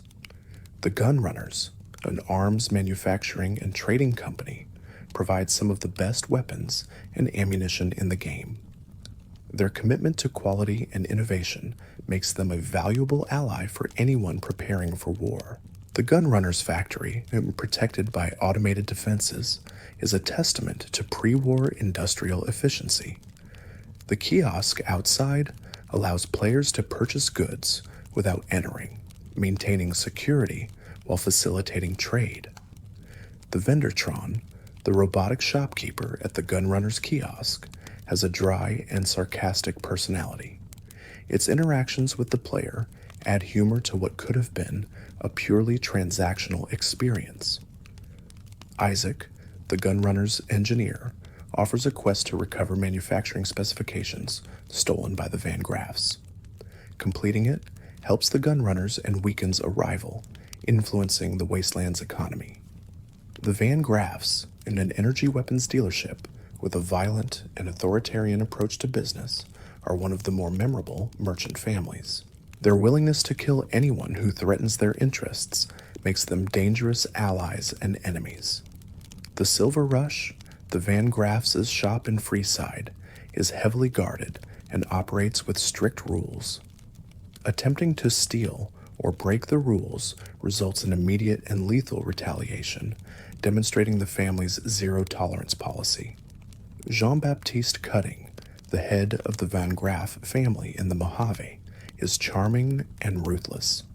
His quests involve enforcing the family's will through violence, offering rewards for those willing to get their hands dirty. Gloria Van Graff, Jean-Baptiste's sister, is pragmatic and business-focused. Her interactions with the player reveal the family's priorities and the lengths they will go to protect their interests. The energy weapons sold by the Van Graffs are among the most powerful in the game, making them a valuable resource, despite the moral cost of working with the family. The companion quest for Cass, which involves confronting the Van Graffs and the Crimson Caravan, offers a choice between legal justice and vigilante violence. The decision reflects the player's values and their view of the wasteland's legal systems. The NCR's court system, mentioned in Cass's quest, is slow and often ineffective. The option to bypass it and take justice into one's own hands highlights the limitations of law in a frontier society. The Khan's drug trade, which supplies chems to the fiends and other groups, is both a source of income and a moral stain on the tribe. The player can encourage the cons to abandon this business or help them expand it. Chems in Fallout, from stimulants to painkillers to psychoactive drugs, are both useful tools and dangerous addictions. The game's portrayal of drug use is nuanced, showing both the benefits and the costs. Addiction mechanics in Fallout penalize players who overuse chems, requiring treatment to restore full functionality. This system adds a layer of realism and consequence to resource management. Fixer, a chem that cures addiction, is rare and valuable, making it a strategic resource for players who rely heavily on other chems. Its existence acknowledges the problem of addiction while providing a gameplay solution. Doctors throughout the wasteland offer addiction treatment for a price, reflecting the commodification of healthcare. The cost varies depending on location and the doctor's affiliation, adding economic considerations to health management. Stim packs, the universal healing item in Fallout, are pre-war medical technology that remains effective centuries after their manufacture. Their ubiquity and reliability make them essential to survival. The science behind stim packs, though never fully explained, suggests advanced pharmaceutical and biotechnology. Their instant healing effect is a gameplay abstraction, but it fits the retro-futuristic aesthetic of the series. Radaway, a treatment for radiation poisoning, is another essential item. Its widespread availability, despite the scarcity of other resources, suggests it was mass-produced in anticipation of nuclear war. Rad-X, a preventative radiation resistance drug, allows players to enter highly irradiated areas with less risk. Managing its use alongside Radaway creates a strategic layer to exploration. The radiation mechanics in Fallout force players to balance risk and reward when exploring dangerous areas. High radiation zones often contain valuable loot, making the decision to enter a calculated gamble. The Geiger counter sounds that accompany radiation exposure are iconic to the series, creating tension and urgency. The clicking increases in frequency as radiation levels rise, providing auditory feedback that enhances immersion. The radiation storms in Fallout 4, which sweep across the Commonwealth and damage unprotected players, add environmental hazards to exploration. Taking cover or using power armor mitigates the danger, rewarding preparedness. The glowing fungi found in caves and vaults, which emit soft light and often radiation, create an eerie and otherworldly atmosphere. These environmental details enrich the visual storytelling of irradiated spaces. The mutated creatures of the wasteland, from giant insects to two-headed animals, are the result of radiation and the forced evolutionary virus. Their existence turns the natural world into a constant threat. Radroaches, the smallest and weakest mutant insects, are often the first enemy new players encounter. Their ubiquity and ease of defeat make them tutorial enemies, but they remain a nuisance throughout the game. Giant ants, another common mutant insect, are faster and more aggressive than radroaches. Their nests, often found in underground areas, provide combat challenges and loot opportunities. Bloatflies, mutated flies that spit corrosive projectiles, are annoying enemies that attack from range. Their buzzing and erratic movement make them difficult targets. Cazadores, mutant tarantula hawks found in the Mojave, are some of the deadliest creatures in New Vegas. Their speed, venom, and pack tactics make them feared by players, and encounters often end in death for the unprepared. The Cazador venom, which deals high damage over time, can kill players quickly if not treated. Anti-venom becomes essential when traveling through Cazador territory, adding another layer of resource management. Deathclaws, as previously mentioned, are the apex predators of the wasteland. Their presence in certain areas creates natural barriers and forces players to find alternate routes or prepare extensively before engaging. The legendary Deathclaw, a unique and exceptionally powerful variant, is one of the toughest enemies in New Vegas. Defeating it requires skill, preparation, and often a bit of luck. Night Stalkers, a hybrid creature created by mixing DNA from rattlesnakes and coyotes, are found primarily in the Mojave. Their creation by the Big Empty's scientists exemplifies the reckless experimentation that defines the think tank. The glowing variants of creatures, which emit radiation and are more powerful than their standard counterparts, add variety to enemy encounters. Their eerie luminescence makes them visually distinctive. Feral ghouls, mindless and aggressive, are former humans who lost their sanity to radiation. They lurk in dark places, waiting to ambush the unwary. Their presence turns exploration into a tense experience. The feral ghoul reavers, tougher and more dangerous than standard ferals, are encountered in higher level areas. Their resilience and damage output make them formidable foes. The glowing ones, feral ghouls that emit intense radiation and can heal other ghouls, are priority targets in combat. Ignoring them allows enemy numbers to swell, overwhelming the player. Non-feral ghouls, who retain their minds and humanity, are some of the most interesting characters in the wasteland. Their perspectives, shaped by living through the apocalypse, provide unique insights.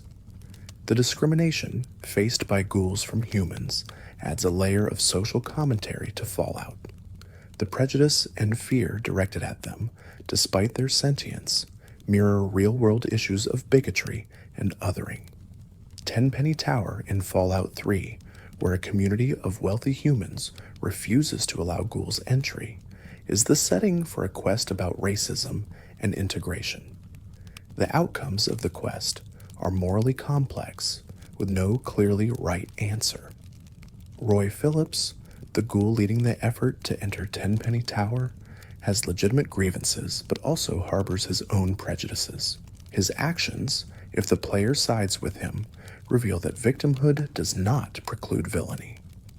Alistair Tenpenny, the tower's owner, is an elitist and a bigot, but he is also just one voice among many residents. The diversity of opinion within the tower complicates the player's choices. The potential outcomes of the Tenpenny Tower quest range from coexistence to massacre, depending on player intervention.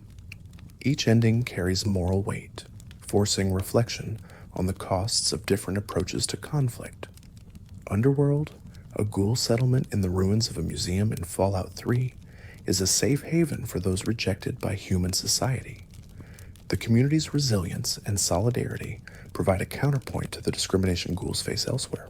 Carol, a ghoul in Underworld, maintains a garden of mutated plants, finding beauty and purpose in cultivating life. Her dedication is a quiet act of resistance against the bleakness of the wasteland. Greta, another resident of Underworld, runs a hotel and provides services to travelers.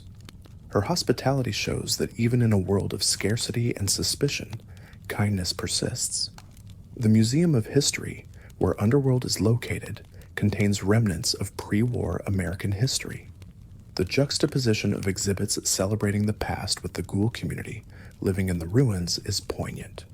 The Underworld's Ninth Circle Bar, run by a ghoul named Greta, is a social hub where residents gather. The conversations and atmosphere provide insight into ghoul culture and their struggles. Karen, a ghoul companion in Fallout 3, is bound by a contract to serve whoever holds it. His quest involves breaking free from this servitude, exploring themes of autonomy and loyalty. Karen's combat shotgun, a unique weapon he wields, is powerful and reliable. His effectiveness in battle makes him a popular companion among players. The contract that binds Karen is a literal piece of paper, a relic of pre-war legal and social structures. The power it holds over him, despite the world's collapse, is both absurd and tragic.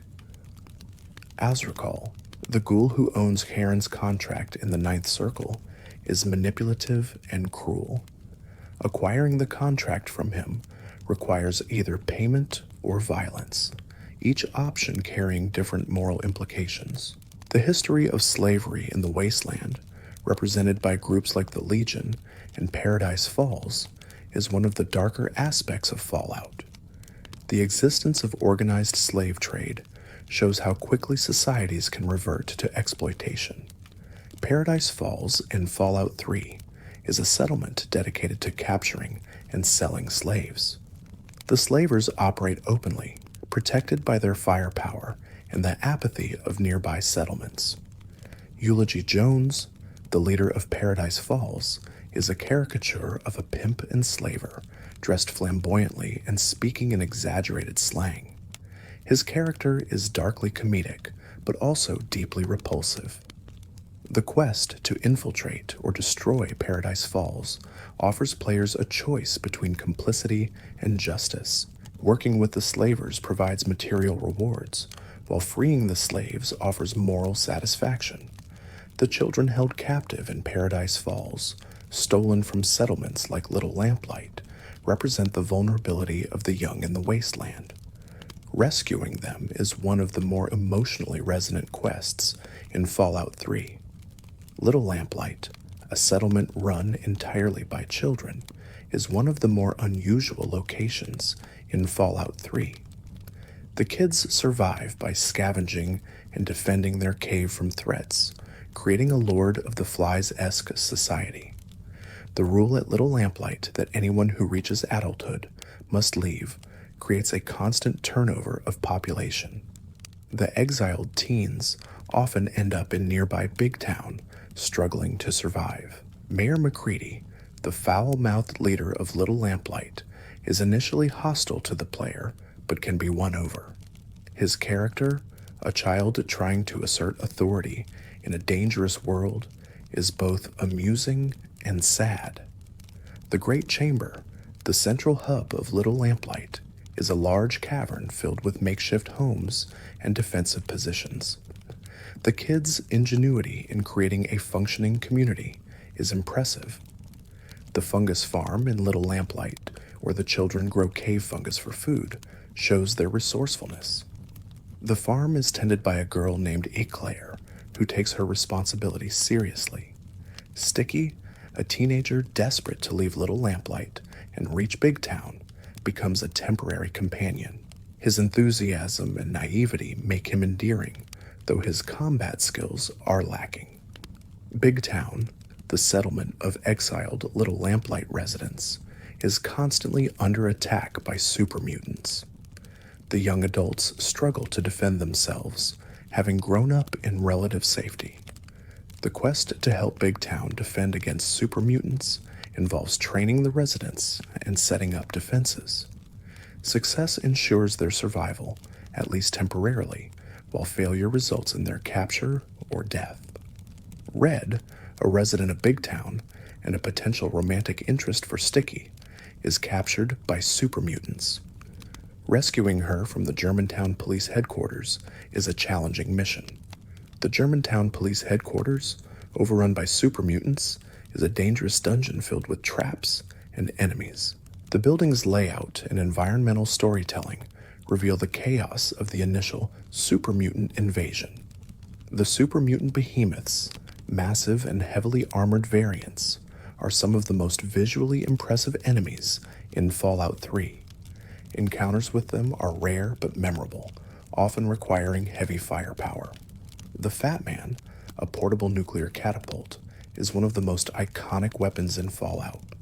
Its ability to launch mini-nukes makes it devastating, but also dangerous to the user if fired at close range. Mini-nukes, the ammunition for the Fat Man, are rare and valuable. Their explosive power can clear entire groups of enemies, but their scarcity encourages strategic use. The experimental MIRV, a unique variant of the Fat Man that fires 8 mini-nukes simultaneously, is absurdly powerful. Finding it requires exploration and puzzle solving, rewarding thorough players. The Nuka-Cola quantum grenades in Fallout 3, crafted from the glowing soda, are explosive weapons with a distinctive blue glow. Their existence turns a collectible into a tactical resource. The Nuka-Cola Challenge quest, where the player collects quantum bottles for a merchant named Sierra Petrovita, is a scavenger hunt that rewards completionists. The emotional payoff involves Sierra's enthusiasm for the brand. Sierra Petrovita, obsessed with Nuka-Cola lore and history, represents the fandom culture that exists even in the wasteland. Her passion is both endearing and slightly unsettling. The Nuka-Cola plant, a factory filled with robots and irradiated soda, is a dungeon in Fallout 3 that offers loot and environmental storytelling. The facility's automated systems still produce quantum, glowing in the dark. The Nuka-Cola formula, a closely guarded corporate secret in the pre-war world, is hinted at in terminal entries and notes. The obsessive secrecy over a soft drink recipe satirizes corporate culture. The success of Nuka-Cola in the pre-war world, turning it into a ubiquitous brand, mirrors real-world soft drink companies. Its post-war status as currency and collectible shows the enduring power of branding. If you're still awake halfway through, maybe subscribe before you drift off, and tell me what time it is where you're watching from. The Pit, a DLC for Fallout 3 set in the ruins of Pittsburgh, explores themes of slavery and industrialization. The city's transformation into a labor camp run by raiders creates a morally gray scenario. The Trogs, mutated humans in the Pit, are mindless and feral, living in the ruins and attacking anyone they encounter. Their existence adds a horror element to the DLC. Asher, the leader of the Pit, is a former Brotherhood of Steel paladin who now rules as a dictator. His belief that the ends justify the means creates a complex moral dilemma for the player.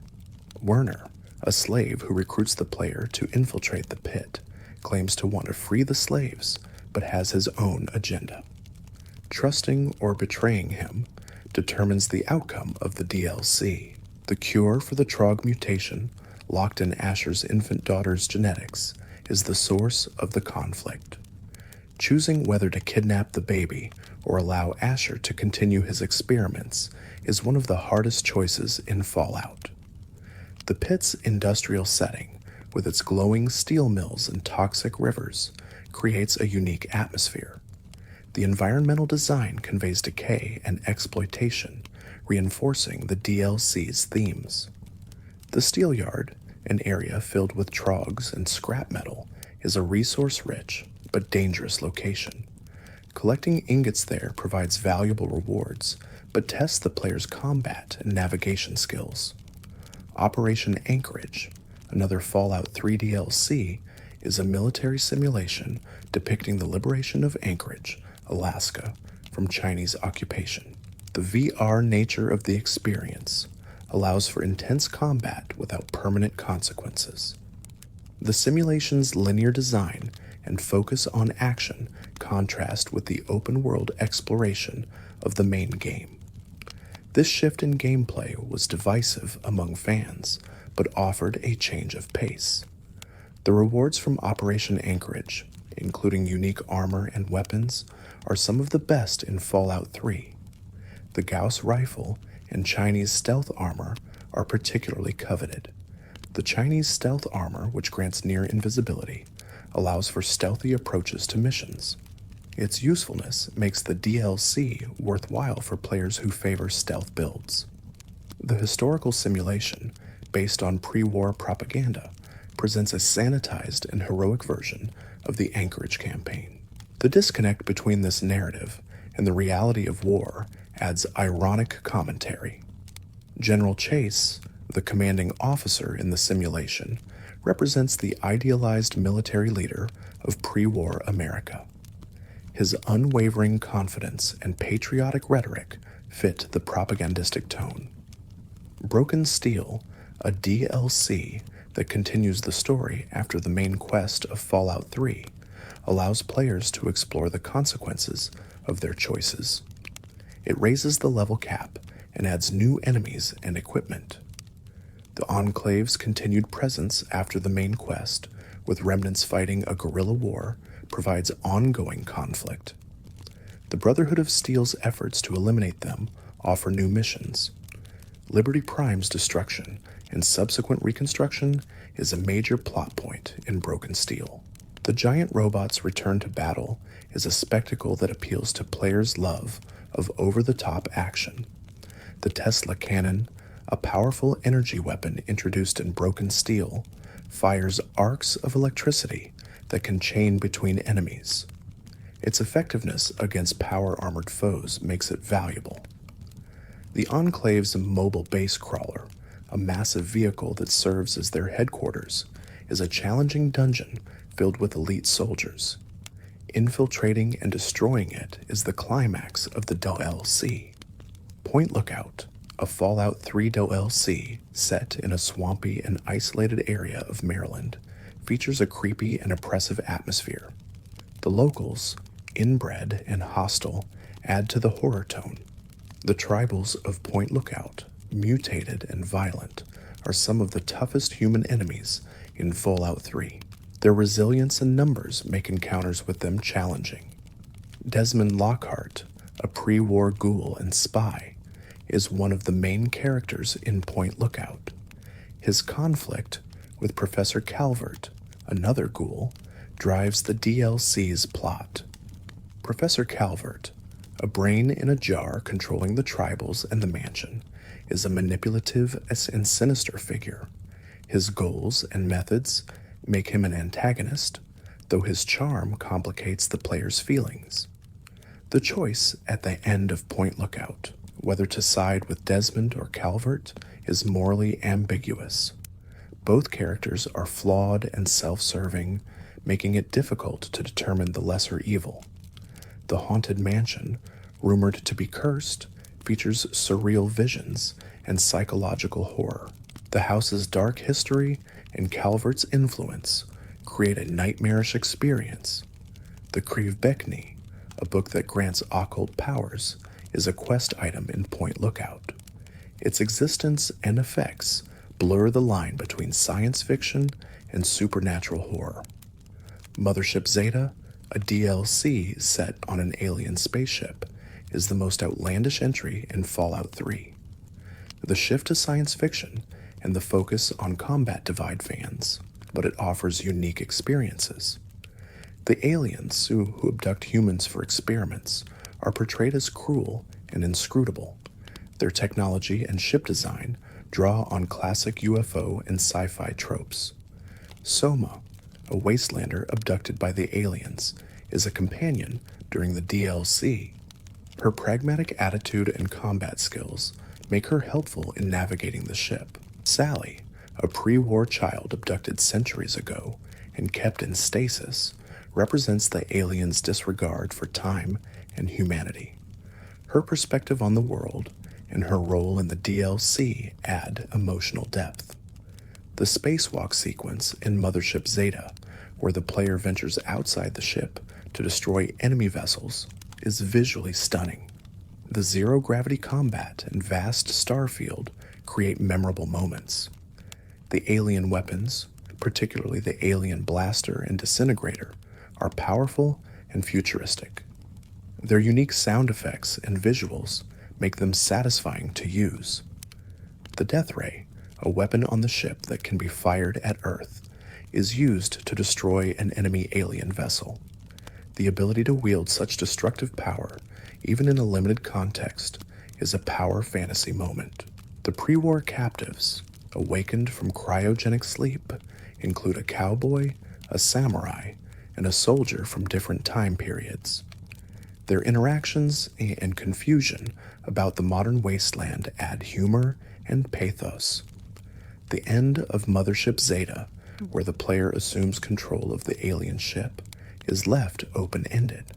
The implications of having an orbital weapons platform are never fully explored, leaving fans to speculate. The Fallout series' blend of dark humor, moral complexity, and retro-futuristic aesthetic makes it unique among post-apocalyptic settings. The care and thought put into world-building enrich every entry. The designer's willingness to let players make meaningful choices, even when those choices are uncomfortable, respects the audience's agency. This trust in the player defines the series. The environmental storytelling, from skeletons in bathtubs to terminal entries detailing final moments, creates a sense of history and tragedy. The wasteland is not just a setting, but a character in itself. The use of music, particularly licensed songs from the 1930s through the 50s, grounds the world in a specific cultural moment. The juxtaposition of cheerful tunes with bleak visuals creates ironic contrast. The radio stations, hosted by characters like Three Dog and Mr. New Vegas, provide commentary, music, and world building. They make the wasteland feel inhabited and connected. The iconic Fallout theme music, somber and haunting, sets the tone for exploration and reflection. Its simplicity and emotional weight make it instantly recognizable. The sound design, from the creak of power armor to the hum of energy weapons, creates immersion. The audio landscape of Fallout is as carefully crafted as the visual. The art direction, with its emphasis on decay and contrasts, turns ruins into canvases. The vibrant posters and rusted metal, the glowing neon and crumbling concrete, all tell stories. The Vault Boy, the mascot of Vault Tech and the face of the Pip-Boy interface, is an enduring symbol of the series. His cheerful thumbs up in the face of nuclear annihilation embodies Fallout's dark humor. The perk system, where players choose special abilities as they level up, allows for customization and role-playing. Each perk reflects the wasteland's challenges and opportunities. The SPECIAL stat system, an acronym for strength, perception, endurance, charisma, intelligence, agility, and luck, defines characters from the start. It is simple yet flexible, supporting diverse playstyles. The skill system, where players invest points in specific abilities like lockpicking, hacking, or speech, rewards specialization. The interconnectedness of skills and perks creates depth in character building. The dialogue system in earlier Fallout games, with its branching trees and skill checks, allowed for creative problem solving. Talking your way out of conflicts was often more satisfying than combat.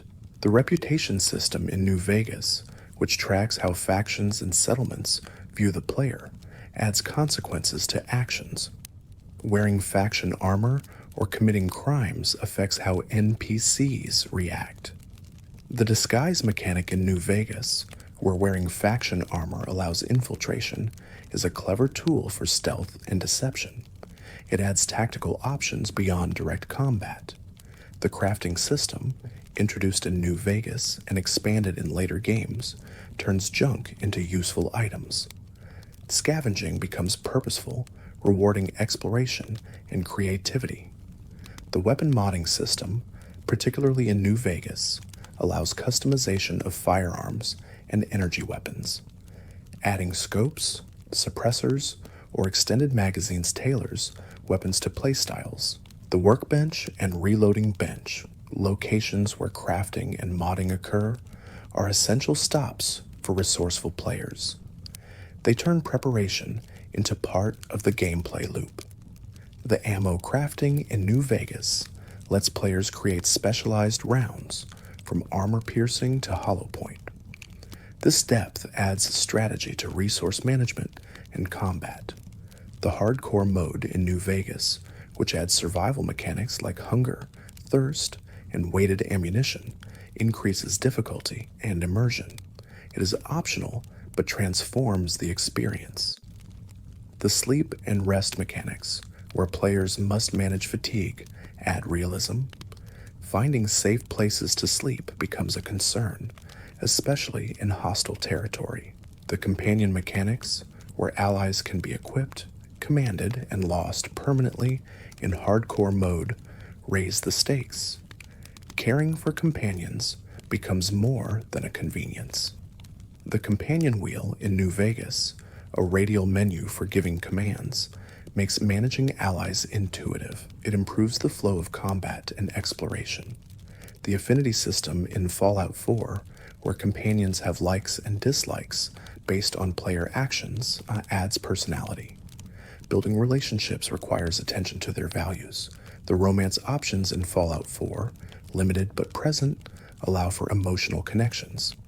Companions like Piper and Hancock can become lovers if the player builds sufficient affinity.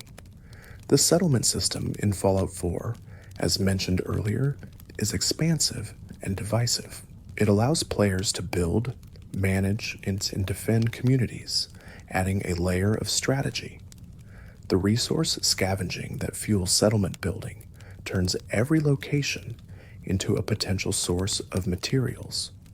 Picking up everything, even junk, becomes rational behavior. The supply lines between settlements, managed by assigning provisioners, create a network of trade and support. Building this infrastructure is satisfying for players who enjoy logistics. The settlement defenses, built from turrets, walls, and traps, protect against raider attacks. Balancing resources between defense, housing, and amenities is a puzzle. The happiness meter in settlements, influenced by beds, food, water, and decorations, adds a management challenge. Keeping settlers happy requires ongoing attention.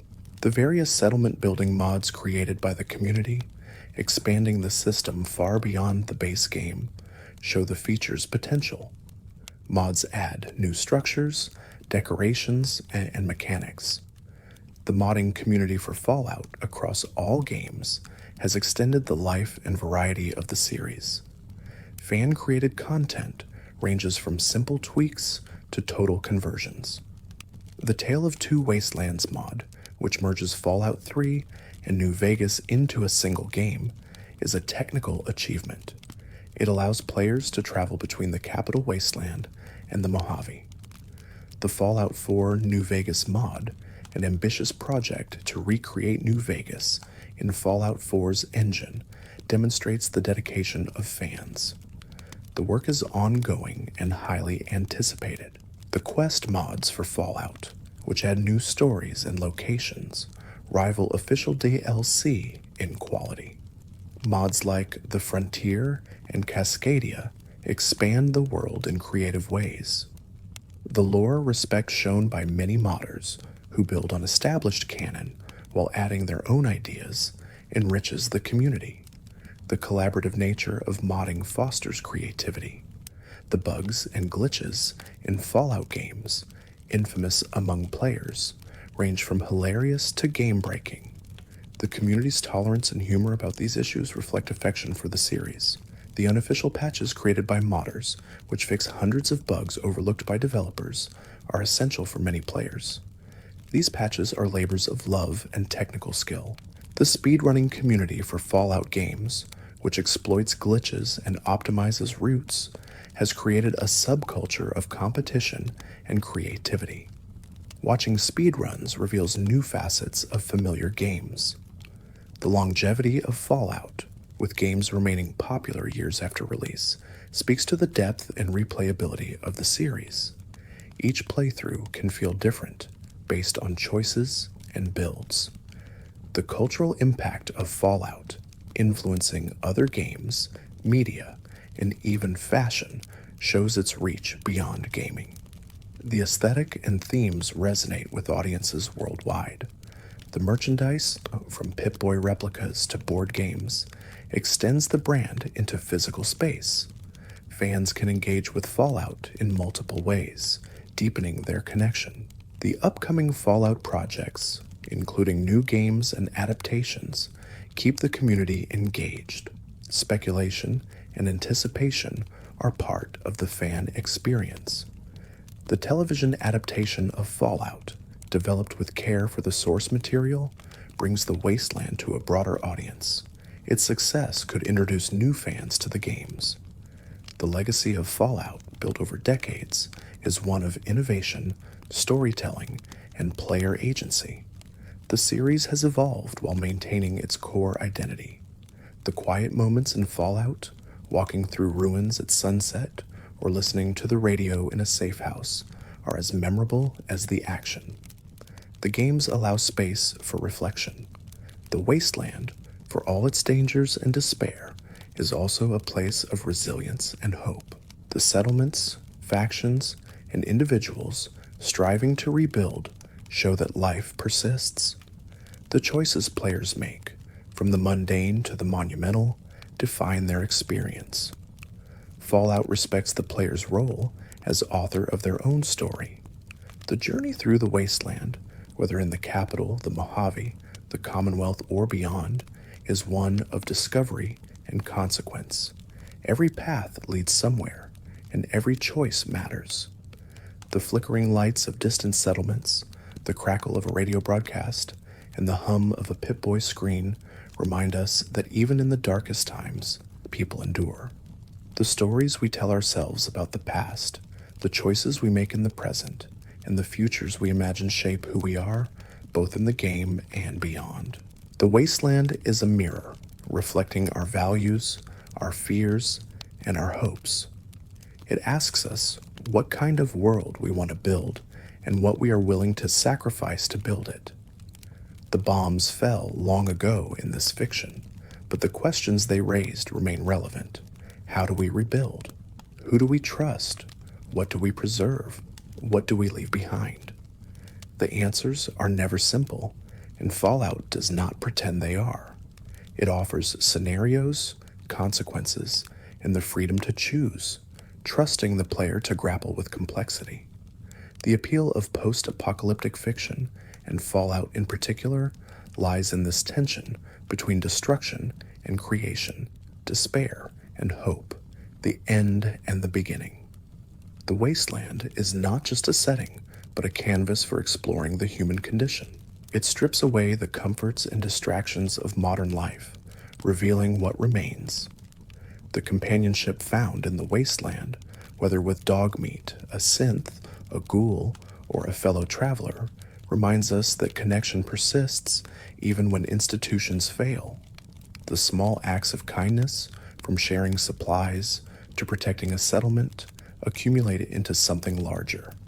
They affirm that individual actions matter, even in vast and broken worlds. The ruins of the old world, from monuments to mundane buildings, are reminders of what was lost. They evoke nostalgia, regret, and sometimes relief that certain systems did not survive. The retro-futuristic vision of Fallout, where the future imagined by the past collides with catastrophe, is both satirical and sincere. It celebrates the aesthetics while critiquing the ideologies. The atomic age optimism, the belief in progress through technology and consumption, is shown to be hollow. The bombs are the ultimate consequence of that misplaced faith. Yet the technology of the old world, from power armor to fusion cores, also offers solutions.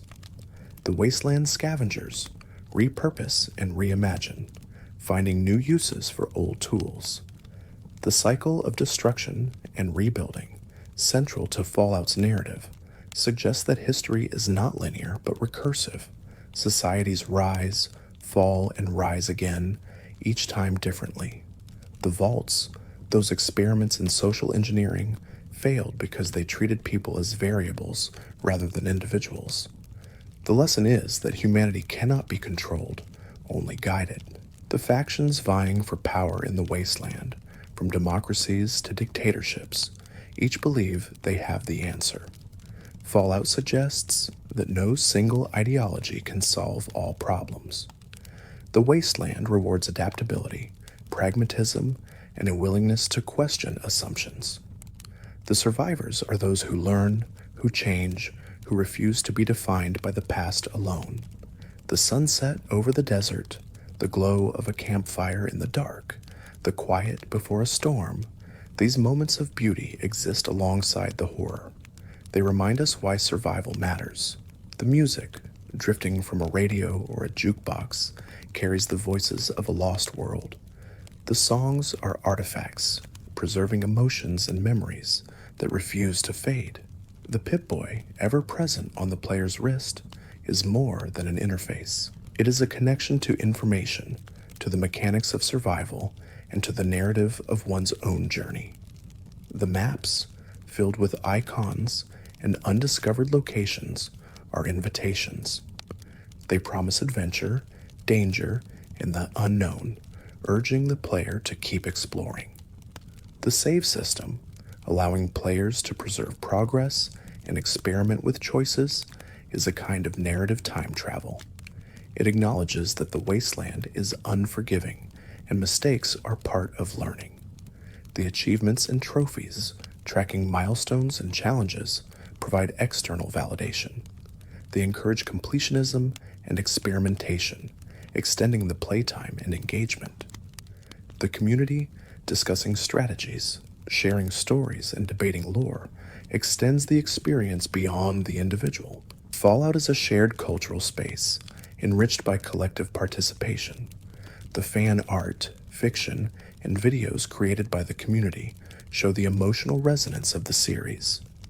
People are inspired to create because the world feels real and meaningful. The inside jokes and memes, from Gary to the mysterious stranger, are part of the cultural fabric. They build a sense of belonging among fans who recognize the references. The conventions and gatherings, where fans celebrate Fallout together, are testament to the community's strength. The shared love of the wasteland brings people together across distances. The legacy of creators like Tim Kaine, Brian Fargo, Josh Sawyer, Todd Howard, and countless others is etched into the series. Their visions, compromises, and innovations shaped what Fallout is. The debates about which game is best, which choices are right, and which factions deserve support are endless and energizing. There are no definitive answers, only perspectives. The balance between nostalgia for older entries and appreciation for newer ones reflects the series' evolution. Each game offers something unique, and each has its champions. The modding tools and open nature of the PC versions empower players to become co-creators. The line between developer and community blurs, enriching the ecosystem. The preservation efforts in keeping older games playable on modern systems ensure that the history of Fallout is not lost. Accessibility across generations is a form of cultural stewardship. The anticipation for future entries, DLCs, and related media keeps the community vibrant. Speculation and hope are as much a part of fandom as playing the games. The lessons learned from missteps, like Fallout 76's troubled launch, remind us that even beloved franchises are not immune to failure. The response and recovery are part of the story. The resilience of the community, standing by the series through highs and lows, mirrors the themes of the games themselves. Fans endure, adapt, and rebuild, much like wasteland survivors.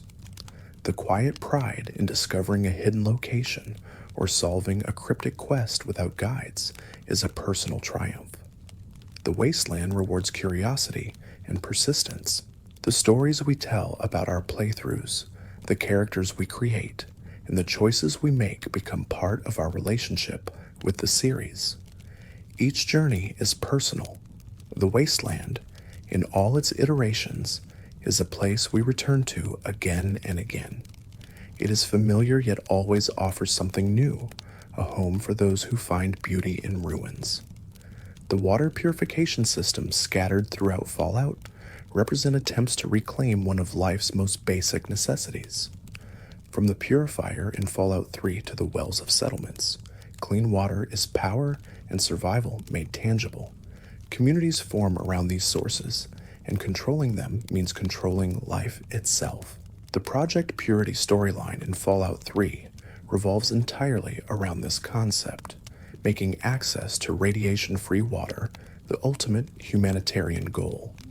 The moral choice at the end, whether to sacrifice oneself or send a companion, adds emotional weight to what could have been a simple technical solution. The Aqua Pura bottles distributed after Project Purity's activation become symbols of hope throughout the capital wasteland. Traders carry them, settlers drink them, and the Brotherhood distributes them freely. This small change, clean water where there was only tainted liquid, represents the possibility of genuine improvement in wasteland conditions.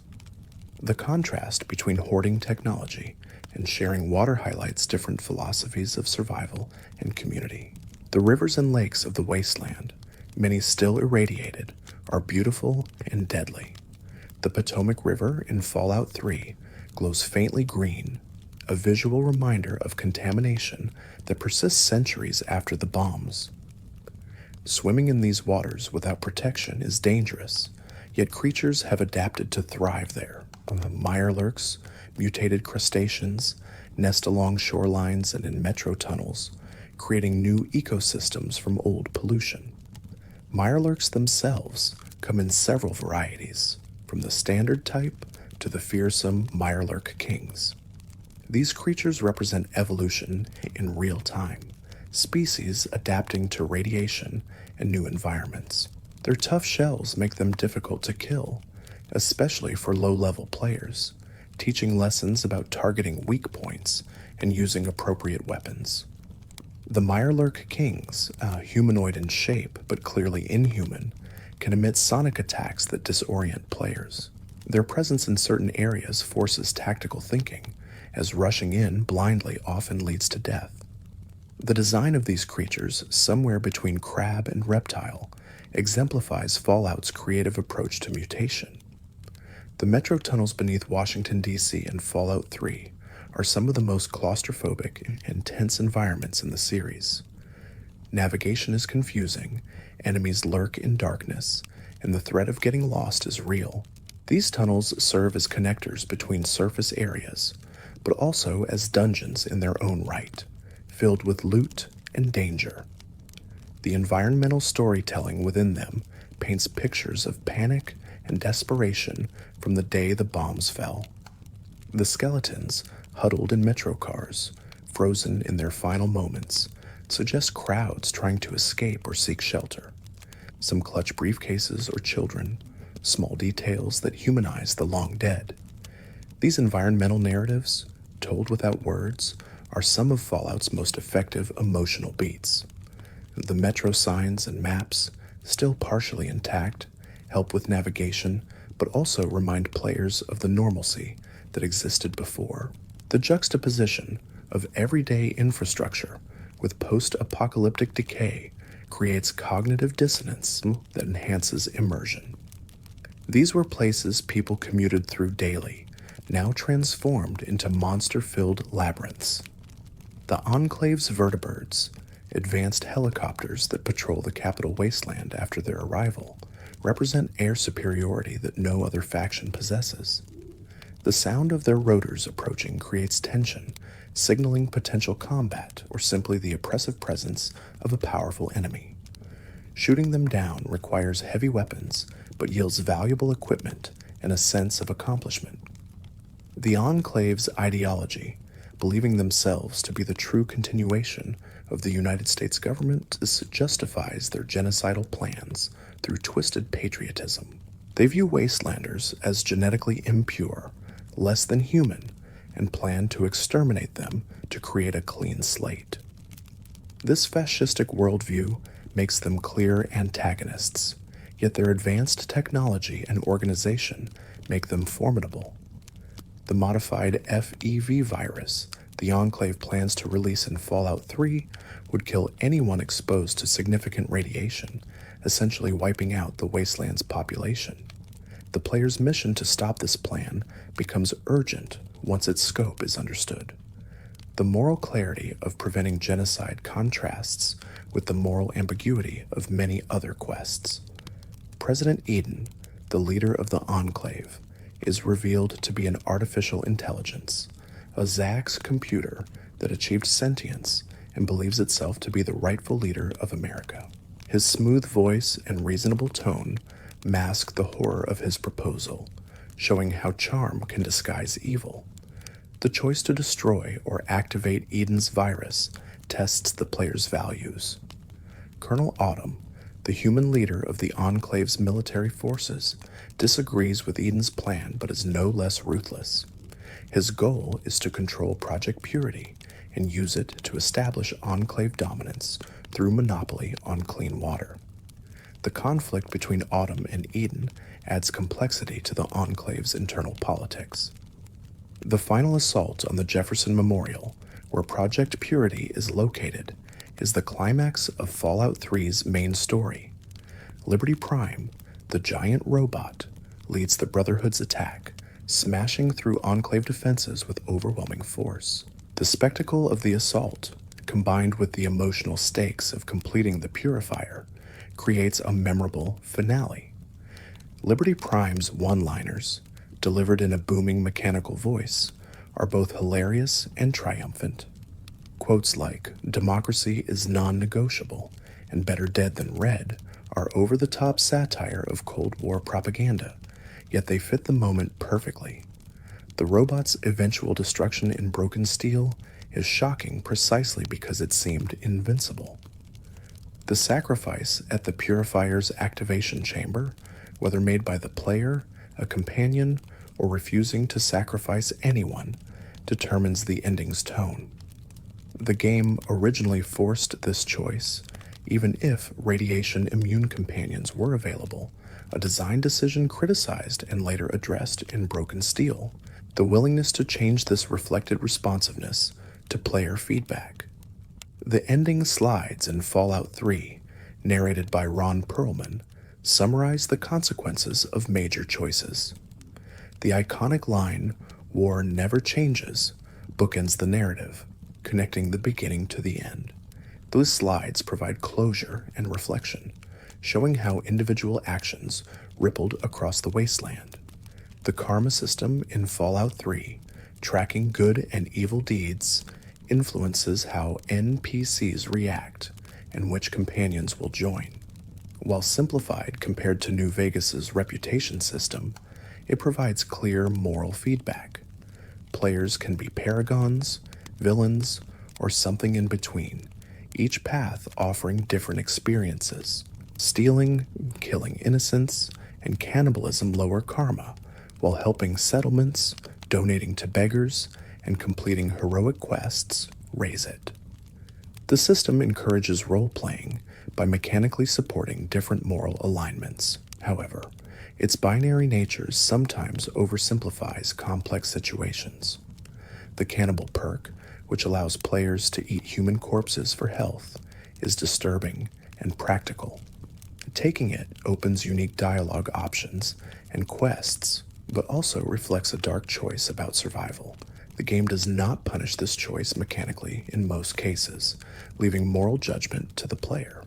The Wasteland Survival Guide quest, given by Moira Brown in Megaton, is a series of experiments and research tasks. Moira's cheerful optimism in the face of the wasteland's horrors is endearing and slightly absurd. Completing the quest results in the publication of the guide, which then appears throughout the wasteland, a tangible legacy of the player's actions.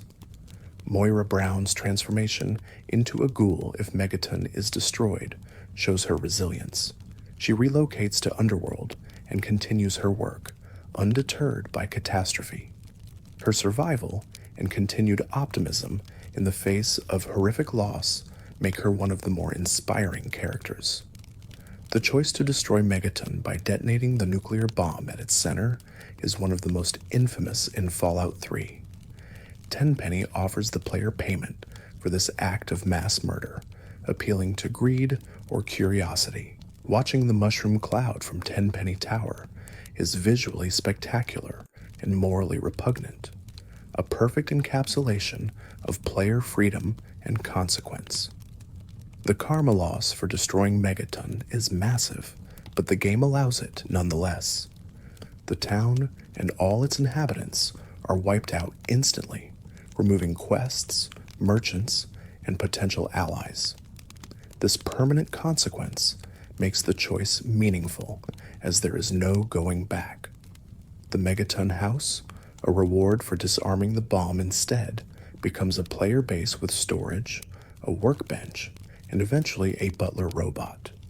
Customizing and upgrading the house provides a sense of ownership and belonging in the wasteland. It is a small sanctuary in a dangerous world. Wadsworth, the butler robot available for the Megaton house, provides purified water and terrible jokes. His programming includes a dry wit and subservient demeanor, making him a charming addition to the home. The option to give him different personalities adds customization. The theme suites available for the Megaton house, from wasteland chic to pre-war luxury, allow players to express aesthetic preferences. This cosmetic choice has no gameplay impact, but contributes to the role-playing experience. Making a space one's own, even in a fictional wasteland, is psychologically satisfying. The weapons locker and storage containers in player homes prevent item loss and allow hoarding. Given Fallout's emphasis on scavenging and crafting, having secure storage is essential. The relief of dumping excess weight in a safe location is a small but significant quality of life feature. The Republic of Dave, a tiny settlement ruled by a man who declares himself president of his own nation, is a humorous side location in Fallout 3. Dave's inflated sense of importance and the tiny nation of his family members satirize political grandiosity. The player can interfere with his election, leading to absurd outcomes. The election in the Republic of Dave, which the player can rig to make various family members president, shows the fragility of Dave's rule. His eventual acceptance or exile, depending on the outcome, adds to the comedy. It is a small quest, with no major stakes, but it showcases Fallout's willingness to include strange, self-contained stories. The Oasis, a hidden grove where a man named Harold has become a tree, is one of the most unique locations in Fallout 3. Harold, a recurring character from earlier games, has been slowly transforming over centuries, his body merging with the plant life growing from him. The cult-like followers who worship him as a god add layers of strangeness and tragedy. Harold's request for the player to kill him, ending his centuries of immobile existence, is a plea for euthanasia. The alternative accelerating or slowing his growth changes the fate of the Oasis, but ignores his wishes. The moral dilemma forces players to choose between mercy and the potential good his continued existence might bring. The tree-like appearance of Harold, with branches extending from his body and a face visible in the bark, is both grotesque and beautiful. His companion Bob, a tree growing from his head, has become the dominant organism controlling Harold's fate. Their relationship is symbiotic but oppressive, a biological nightmare. The followers in the Oasis, divided between those who want Harold to grow and those who want him to stop, mirror real-world religious and environmental conflicts. The player's choice determines which faction wins, affecting the wasteland's ecosystem in small but noticeable ways. The experimental plant growth from Harold's expansion, if encouraged, spreads greenery and life into the surrounding wasteland. This ecological change is subtle but symbolically important, showing that recovery is possible. The visual contrast between the lush oasis and the barren landscape emphasizes what was lost. The Temple of the Union, a settlement of escaped slaves in Fallout 3, represents resistance against the slavers of Paradise Falls. The residents, former slaves who fought for their freedom, are building a monument to Abraham Lincoln as a symbol of their values. Helping them complete the memorial or betraying them to slavers determines their fate. The Lincoln Memorial, where the Temple of the Union plans to relocate, is a pre-war monument to freedom and equality. Its symbolic importance makes it a fitting location for freed slaves to claim as their own. The quest to clear the memorial of super mutants and make it safe is both practical and ideologically resonant. Hannibal Hamlin, the leader of the Temple of the Union, is named after Lincoln's vice president, signaling his reverence for history. His dedication to freedom and justice makes him a sympathetic character. The player's choice to support or undermine him tests their commitment to his ideals. The Lincoln artifacts scattered throughout the Capitol wasteland, from the hat to the rifle, are collectibles that tie into the Temple of the Union quest. Finding these items and donating them adds to the memorial and earns rewards. The hunt for historical relics turns exploration into treasure hunting. The Lincoln's Repeater, a unique lever-action rifle, is a powerful weapon and a piece of history. Its association with the great emancipator gives it symbolic weight, making it more than just equipment. Using it feels appropriate when fighting slavers or other oppressors. The Replicated Man quest in Fallout 3 foreshadows the synth storyline of Fallout 4. A scientist from the Commonwealth is searching for an escaped android, and the player must decide whether to return the synth or help it remain free. The moral complexity of the choice, involving memory and identity, previews later themes. The android, living as a man named Harkness with false memories, does not know his true nature. Revealing the truth to him forces a decision about identity. Is he the person he believes himself to be, or is he defined by his origins? The game does not provide a clear answer. The Railroad's involvement in helping the android escape connects Fallout 3 to Fallout 4's lore. This early reference to the organization and its mission establishes continuity and foreshadows future conflicts. The world-building details accumulate, creating a cohesive universe. The concept of implanted memories and false identities raises philosophical questions about selfhood. If memories define who we are, does changing them change our identity? The synth's struggle mirrors human anxieties about authenticity and control. The Mechanist and the Antagonizer, two eccentric characters in Fallout 3 who stage superhero battles in the town of Canterbury Commons, are parodies of comic book culture.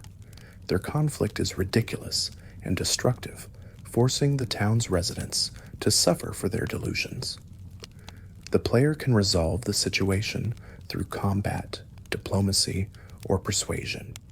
The Mechanist, who controls robots and believes himself to be a hero, is delusional but not malicious. His obsession with his comic book persona has consumed his life, turning fiction into violent reality. Convincing him to stop requires destroying his rival or appealing to his better nature. The Antagonizer, who commands giant ants and opposes the Mechanist, is equally deluded. Her costume and rhetoric are absurd, but her ants are genuinely dangerous. The player can kill her, convince her to stop, or pit her against the Mechanist in a final showdown. The resolution of the Mechanist and Antagonizer conflict, whether through violence or peace, changes Canterbury Commons. The town becomes safer and more prosperous, and the residents express gratitude. It is a small story with clear stakes and satisfying outcomes. The superhero costumes worn by the Mechanist and Antagonizer, while silly, can be taken as unique apparel. Their impracticality is part of the joke, but they also serve as trophies. Wearing them in the wasteland is a humorous role-playing choice. The concept of people adopting fictional personas to cope with the wasteland's harshness recurs throughout Fallout. From the Silver Shroud to the Mechanist, these characters show how stories provide meaning and identity. The line between homage and delusion is thin but significant. The Dunwich Building in Fallout 3 is one of the creepiest locations in the series, filled with environmental horror and occult imagery. The flashbacks triggered by special items show glimpses of pre-war occult rituals, suggesting supernatural elements. Whether these are literal or hallucinations is left ambiguous, enhancing the unease. The Krivbekny obelisk in the Dunwich Building's depths emits a strange energy. Destroying it with a specific book from Point Lookout provides closure to a cross-DLC quest. The connection between locations adds depth and rewards attentive players. The audio logs and environmental storytelling in the Dunwich Building reveal a corporation engaged in dark experiments. The descent into the building's lower levels mirrors a descent into madness, with reality becoming increasingly unstable. The oppressive atmosphere makes exploration genuinely unsettling. The use of cosmic horror elements in Fallout, drawing on Lovecraftian themes, adds variety to the usual post-apocalyptic fare. The suggestion that humanity's hubris attracted malevolent forces beyond comprehension is a chilling addition to the lore. The Blackhall family, implicated in occult activities in Point Lookout, connects to the Dunnage Building's dark history. The fragmented narrative across locations suggests a larger conspiracy, though the full truth is never revealed. This restraint makes the horror more effective than explicit exposition would. The vaults of Fallout 3, each with unique experiments and stories, are among the game's most memorable locations. Vault 87, the source of super mutants in the capital wasteland, is filled with IV chambers and failed experiments. The horror of humans transformed into monsters is visceral and tragic. The Little Lamplight connection to Vault 87 provides a back entrance to an otherwise inaccessible location. The children's settlement above and the super mutant factory below create disturbing proximity. The player's journey through the vault reveals the process of mutation in horrifying detail.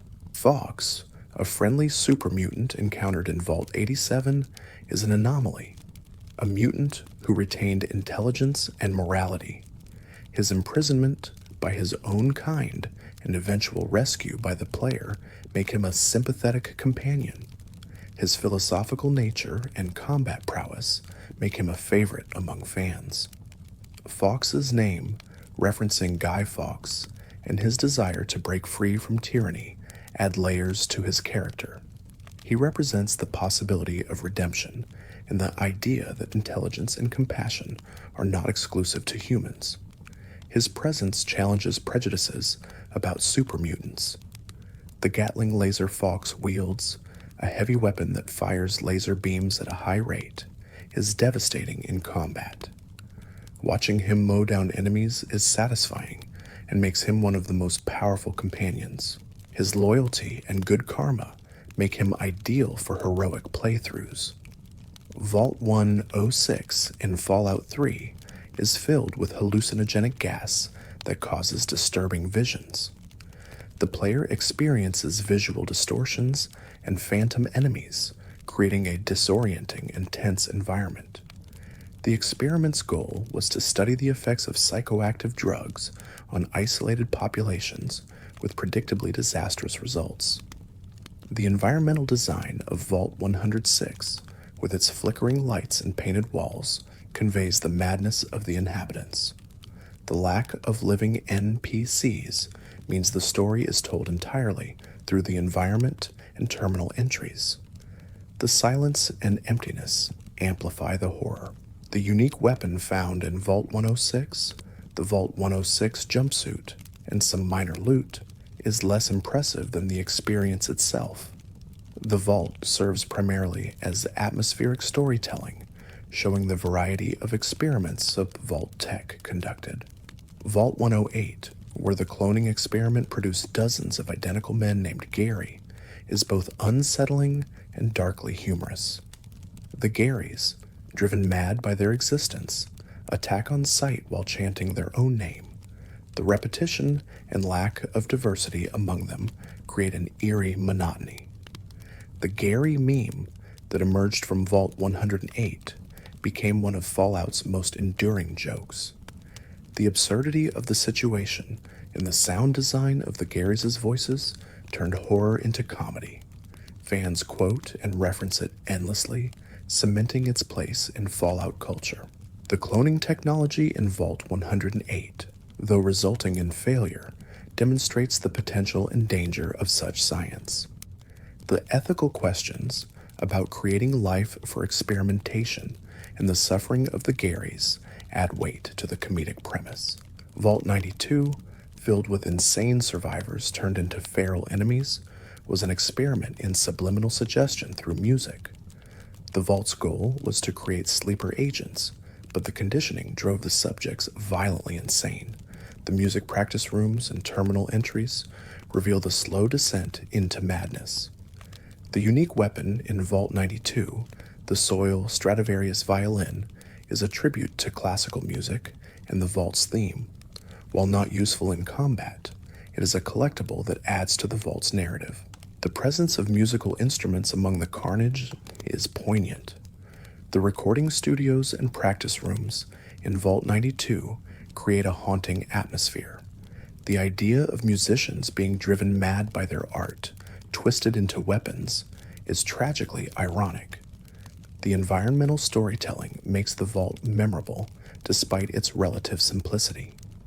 Vault 101, the player's starting location in Fallout 3, is a control vault meant to stay closed forever. The Overseer's authoritarian rule and the vault's isolation create a stifling society. The player's escape and the option to return later show the consequences of opening a closed system. The Tunnel Snakes, a gang of teenage bullies in Vault 101, are led by Butch Deloria. Their leather jackets and greaser aesthetic are absurdly out of place in the vault, making them comic relief. Butch's eventual transformation, potentially becoming a companion later, adds depth to his character. The confrontation with the Overseer in Vault 101, whether violent or diplomatic, determines the fate of the vault. The player's choice to kill him, spare him, or negotiate shapes the community's future. Returning to find the vault in chaos or reformed adds closure to the starting location. Amada, the Overseer's daughter and the player's childhood friend, has a complex relationship with the protagonist. Her loyalty to her father and her desire for change create internal conflict. The player's choices influence whether she becomes a leader or an exile. The birthday party sequence at the beginning of Fallout 3, where the player experiences childhood milestones, is a tutorial disguised as storytelling. Receiving the Pip-Boy, taking the GOAT exam, and interacting with NPCs establish relationships and mechanics. The emotional investment in these characters makes leaving the vault meaningful. The GOAT exam, the Generalized Occupational Aptitude Test, is a humorous and slightly absurd questionnaire that suggests a career path. The questions are satirical, mocking the idea of reducing a person's potential to a standardized test. Players can accept the results or choose their own path, reflecting the game's emphasis on freedom. The escape from Vault 101, pursued by security and forced to fight or sneak past former neighbors, is tense and emotional. The transformation from isolated vault dweller to wasteland survivor happens abruptly, mirroring the protagonist's shock and disorientation. The revelation that the player's father, James, left the vault to continue his work on Project Purity provides motivation for the main quest. His idealism and commitment to helping the wasteland define his character, and his eventual sacrifice gives the story emotional stakes. Liam Neeson's voice acting for James brings gravitas and warmth to the character. His performance makes the father-child relationship feel genuine, enhancing the emotional impact of his death. The casting choice elevated the game's narrative presentation. The search for James, tracking him through locations like Vault 112 and the Jefferson Memorial, structures the early game. Each location reveals more about his past and his mission, building the world while advancing the plot. The pacing balances exploration with narrative progression. Vault 112, where James is trapped in a virtual reality simulation by a sadistic scientist, is one of the most disturbing vaults. The residents are trapped in pods, living in a simulated neighborhood controlled by Braun, who tortures them for amusement. The player must enter the simulation to rescue James. Tranquility Lane, the simulation within Vault 112, is a perfect recreation of a 1950s suburb, complete with white picket fences and cheerful music. The artificiality is immediately unsettling, and the truth of the situation becomes clear as Braun's cruelty is revealed. Dr. Stanislaus Braun, the overseer of Vault 112, is a pre-war genius who achieved immortality but lost his humanity.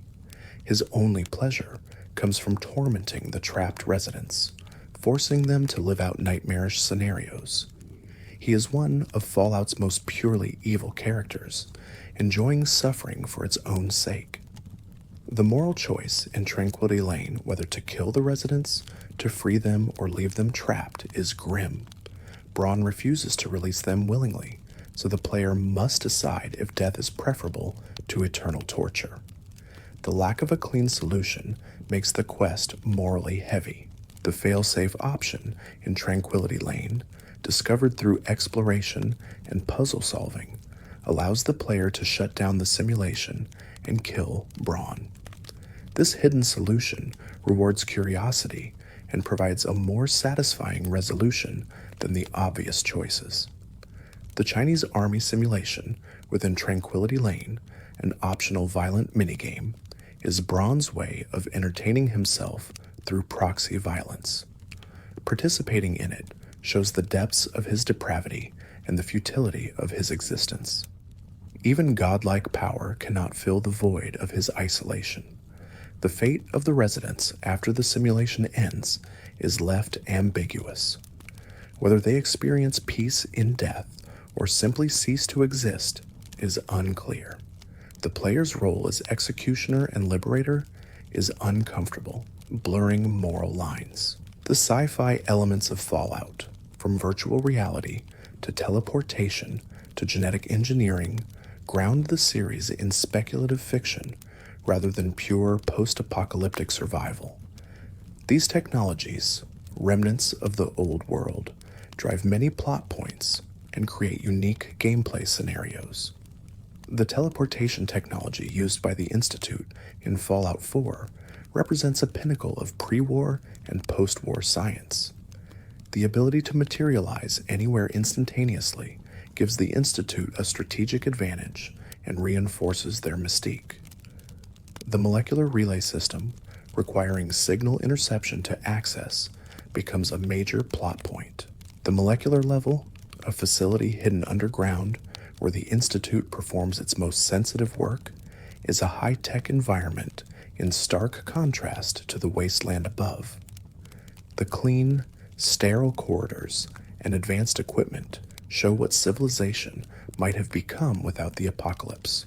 The synth production line in the Institute, where artificial humans are assembled and programmed, is both fascinating and horrifying. Watching a synth go from skeleton to fully formed human raises questions about creation and consciousness. The casual efficiency of the process underscores the Institute's detachment from ethics. The Institute's scientists, many of whom are brilliant but morally compromised, justify their actions through utilitarianism and scientific progress. Their isolation from the surface has created an echo chamber where dissent is rare. The player's ability to join or destroy them tests allegiances and values. Father's identity as the player's son, aged into an old man while the protagonist was frozen, is a shocking reveal. The emotional complexity of reuniting with a child who is now elderly and dying adds depth to the relationship. His leadership of the Institute and the choices he made create unavoidable conflict. The decision to side with the Institute, so the Railroad, the Brotherhood, or the Minutemen determines Fallout 4's ending.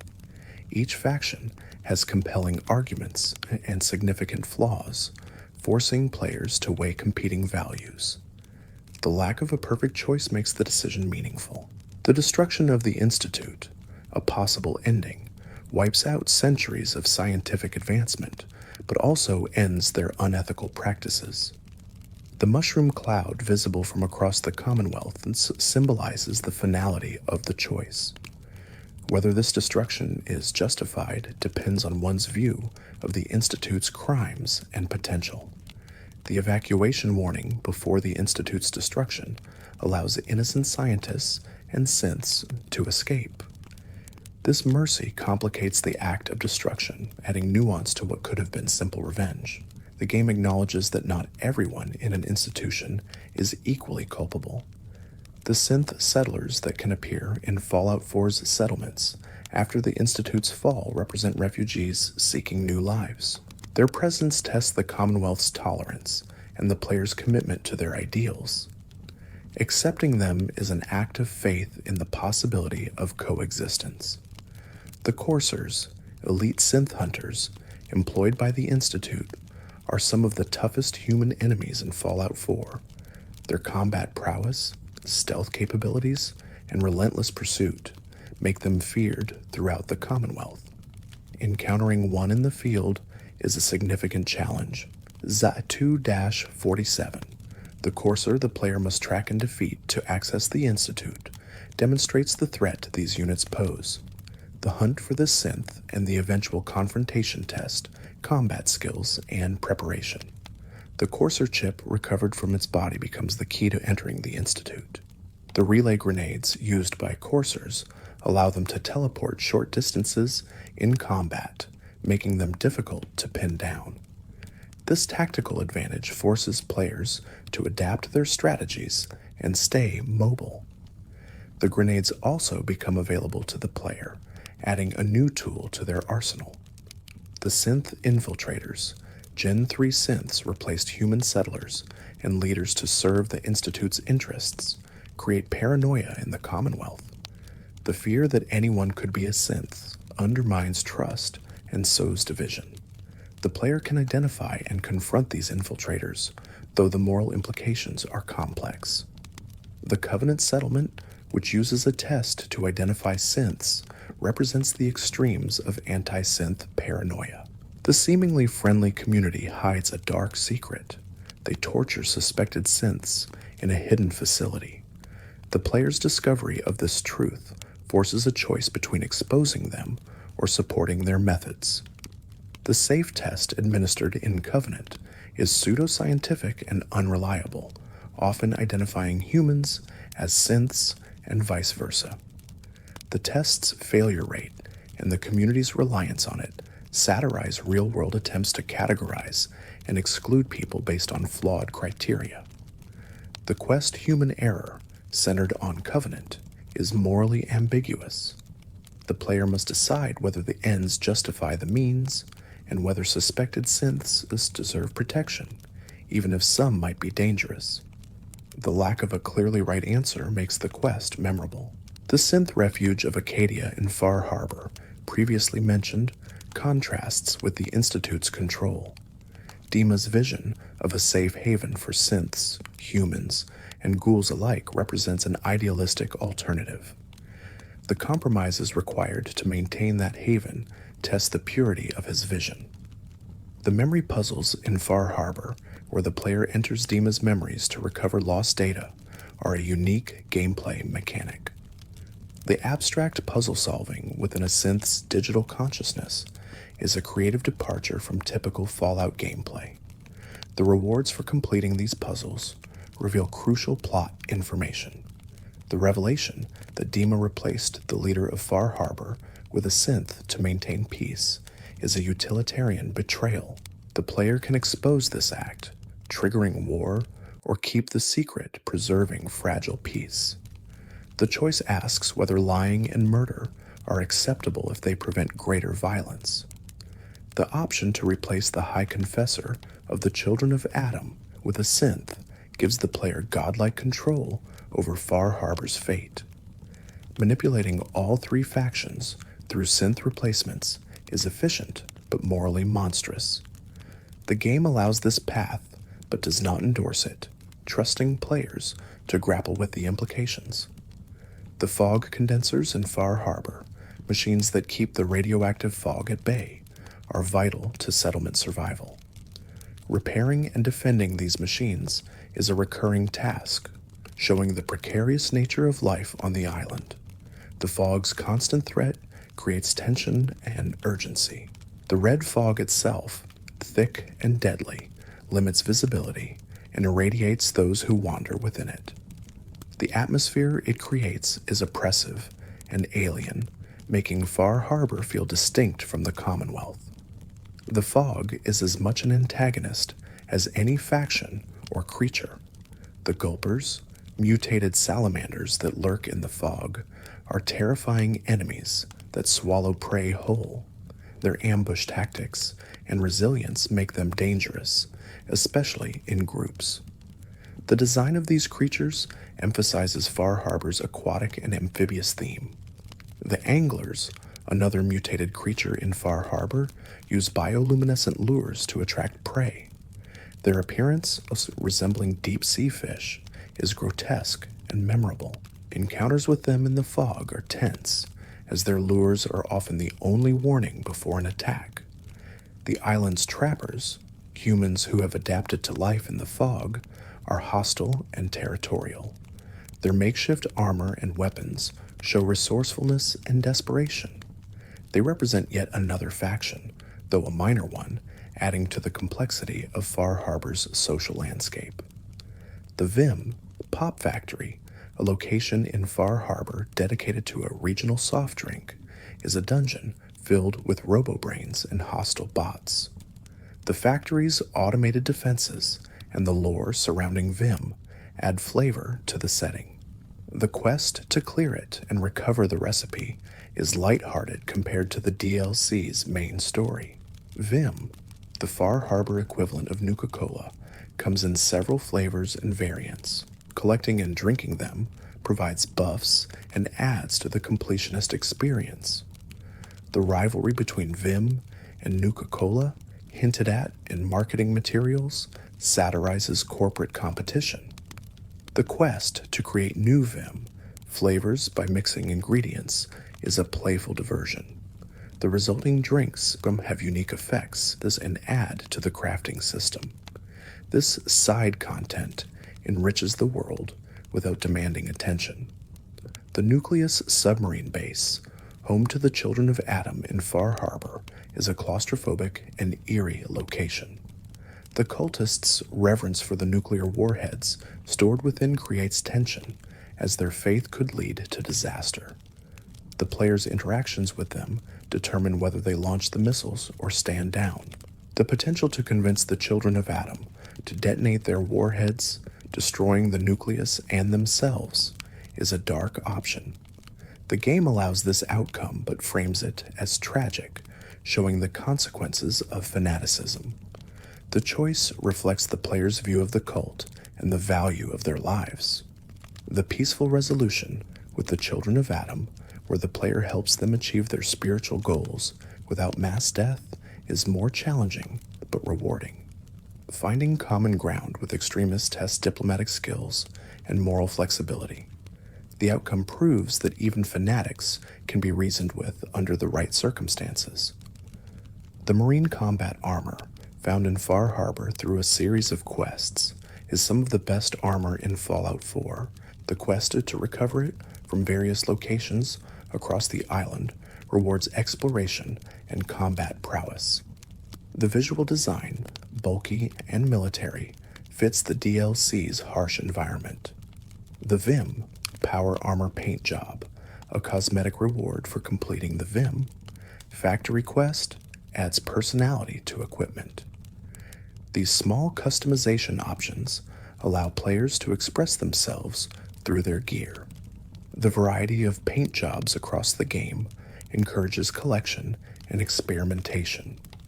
The Children of Atom's unique radiation-based weapons, particularly the kiloton radium rifle, deal both ballistic and radiation damage. These weapons are thematically appropriate for the faction and mechanically interesting. Using radiation as a weapon type adds strategic depth to combat. The Islanders' Almanac magazines, scattered throughout Far Harbor, provide permanent bonuses when collected. The hunt for these magazines encourages thorough exploration of the island. The lore contained within them adds texture to the setting, detailing local history and culture. The vision quests within the nucleus, where the player drinks irradiated water and experiences hallucinations, provide insight into the children's beliefs. These surreal sequences blend gameplay and narrative, creating memorable moments. The vision's content varies based on player choices, adding replayability. The sole survivor's background as a pre-war military veteran or lawyer, depending on gender, grounds their character in the old world. This connection makes the transformation into a wasteland survivor more poignant. The protagonist's knowledge of the world before provides unique dialogue options and reactions. The opening sequence of Fallout 4, showing the moments before the bombs fell, creates immediate emotional investment. The player experiences normal life, interacts with family, and witnesses the nuclear detonation. The contrast between the safety of home and the instant annihilation is viscerally effective. The cryogenic freezing in Vault 111, where the protagonist and their spouse are frozen, sets up the time displacement theme. Watching the spouse's murder and the abduction of Sean while helpless adds trauma to the character's backstory. This sequence provides clear motivation for the main quest. Kellogg, the mercenary who kills the spouse and kidnaps Sean, is a tragic figure himself. His cybernetic enhancements have prolonged his life but not brought happiness. His memories, accessed through the player's journey into his mind, reveal a man broken by loss and violence. The Memory Den sequence, where the player enters Kellogg's memories, is innovative storytelling. Experiencing his life from childhood to the present humanizes him without excusing his actions. The mechanic of walking through someone else's past is unique to Fallout 4 and showcases the game's creative ambition. Dr. Amari, who facilitates the memory exploration, is a skilled scientist specializing in neuroscience. Her clinic in Good Neighbor serves multiple quest functions and represents the cutting edge of wasteland technology. Her pragmatic approach to ethics fits the morally gray world of Fallout. The neural interface technology used in the Memory Den raises questions about privacy and consent. The ability to access and potentially alter memories is powerful and dangerous. The game explores these themes lightly but consistently throughout related quests. The Synth Retention Bureau within the Institute, responsible for hunting escaped synths, operates with cold efficiency. The Courser's reports, in the bureaucratic language used, dehumanize the synths they pursue. This institutional detachment makes the Institute's cruelty systematic rather than personal. The SRB terminal entries, detailing synth escapes and recaptures, provide insight into the Institute's priorities. The sheer number of escape attempts suggests that even synths programmed for obedience yearn for freedom. This data supports the Railroad's cause and the argument for synth sentience. Justin Io, the head of the SRB, is a cold and calculating figure who views synths as property. His interactions with the player reveal his priorities and his disdain for surface dwellers. He represents the Institute's elitist and utilitarian philosophy at its most unappealing. The Bioscience Division of the Institute, responsible for creating synths and conducting genetic research, walks a fine line between innovation and atrocity. The scientist's detachment from ethical concerns is justified through appeals to progress and the greater good. The division's work includes both miraculous cures and horrifying experiments. The FEV lab within the Institute, hidden from most residents, conducts experiments on surface dwellers. The revelation that the Institute has been kidnapping people for testing is one of the darkest truths uncovered. The player's discovery of this lab and the decision about what to do with the data test's moral boundaries. Virgil, a scientist who fled the Institute after conducting FEV experiments, has transformed himself into a super mutant. His self-experimentation and subsequent guilt make him a complex character. Helping him reverse the mutation or leaving him in his monstrous form determines his fate. The Glowing Sea expedition to find Virgil is one of Fallout 4's most atmospheric quests. The desolate, irradiated landscape and the constant danger create tension throughout. Reaching Virgil's cave and learning his story provides narrative payoff for the journey. The serum that can reverse Virgil's mutation, crafted with Institute resources, represents hope for other super mutants. His transformation back to human form is a rare instance of mutation being cured. The emotional weight of his return to humanity and his reaction to his appearance add depth. The decision to return to Virgil after completing the main quest determines his final fate. Honoring the promise to cure him or betraying him for convenience reflects the player's character. The game remembers this choice, even if the consequences are limited. The super mutants in the Commonwealth, created by the Institute's FEV experiments, are distinct from those in other regions. Their origin as kidnapped surface dwellers makes them tragic victims. The Institute's role in creating this threat while refusing to address it highlights their hypocrisy. Strong, a super mutant companion in Fallout 4, seeks the milk of human kindness, a concept he misunderstands from a radio play. His literal interpretation and eventual disillusionment provide both comedy and pathos. His journey with the player is about searching for meaning in a confusing world. Strong's affinity system rewards violent and aggressive actions, reflecting his super mutant nature. Raising his affinity requires embracing brutality, which may conflict with the player's moral compass. This tension makes him a challenging companion to befriend. The milk of human kindness, the abstract concept Strong seeks, is never found because it was always metaphorical. His realization that it does not exist as a physical thing is a moment of growth. The quest teaches him, and perhaps the player, about the limitations of literal thinking.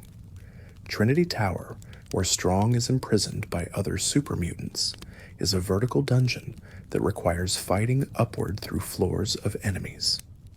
The quest to rescue him and Rex Goodman, a radio personality, combines combat with narrative. Strong's recruitment as a companion is the reward for completing this challenging location. Rex Goodman, the radio host trapped in Trinity Tower, is naive and idealistic, believing he can civilize super mutants through Shakespeare. His optimism in the face of violence is both admirable and absurd. His relationship with Strong shows that understanding between species is possible, even if limited. The radio plays Rex performs, attempting to educate super mutants through drama, are comical and touching.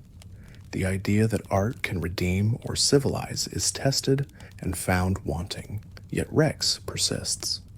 His dedication, though futile, is a form of hope. The settlement of Spectacle Island, a large landmass that can be claimed in Fallout 4, is initially infested with mirelurks. Clearing the island and activating the generator turns it into a prime building location. The size and potential of the island make it a favorite among settlement builders. The underwater sections in Fallout 4, particularly around Spectacle Island and other coastal areas, add exploration variety. Searching for loot and fighting mirelurks underwater requires managing oxygen and adapting combat tactics. The aquatic environments are visually distinct and mechanically interesting. The captain's logs and holotapes found on sunken ships provide glimpses of pre-war life and the panic of the nuclear attack. These audio diaries humanize the disaster, showing individuals caught in the apocalypse.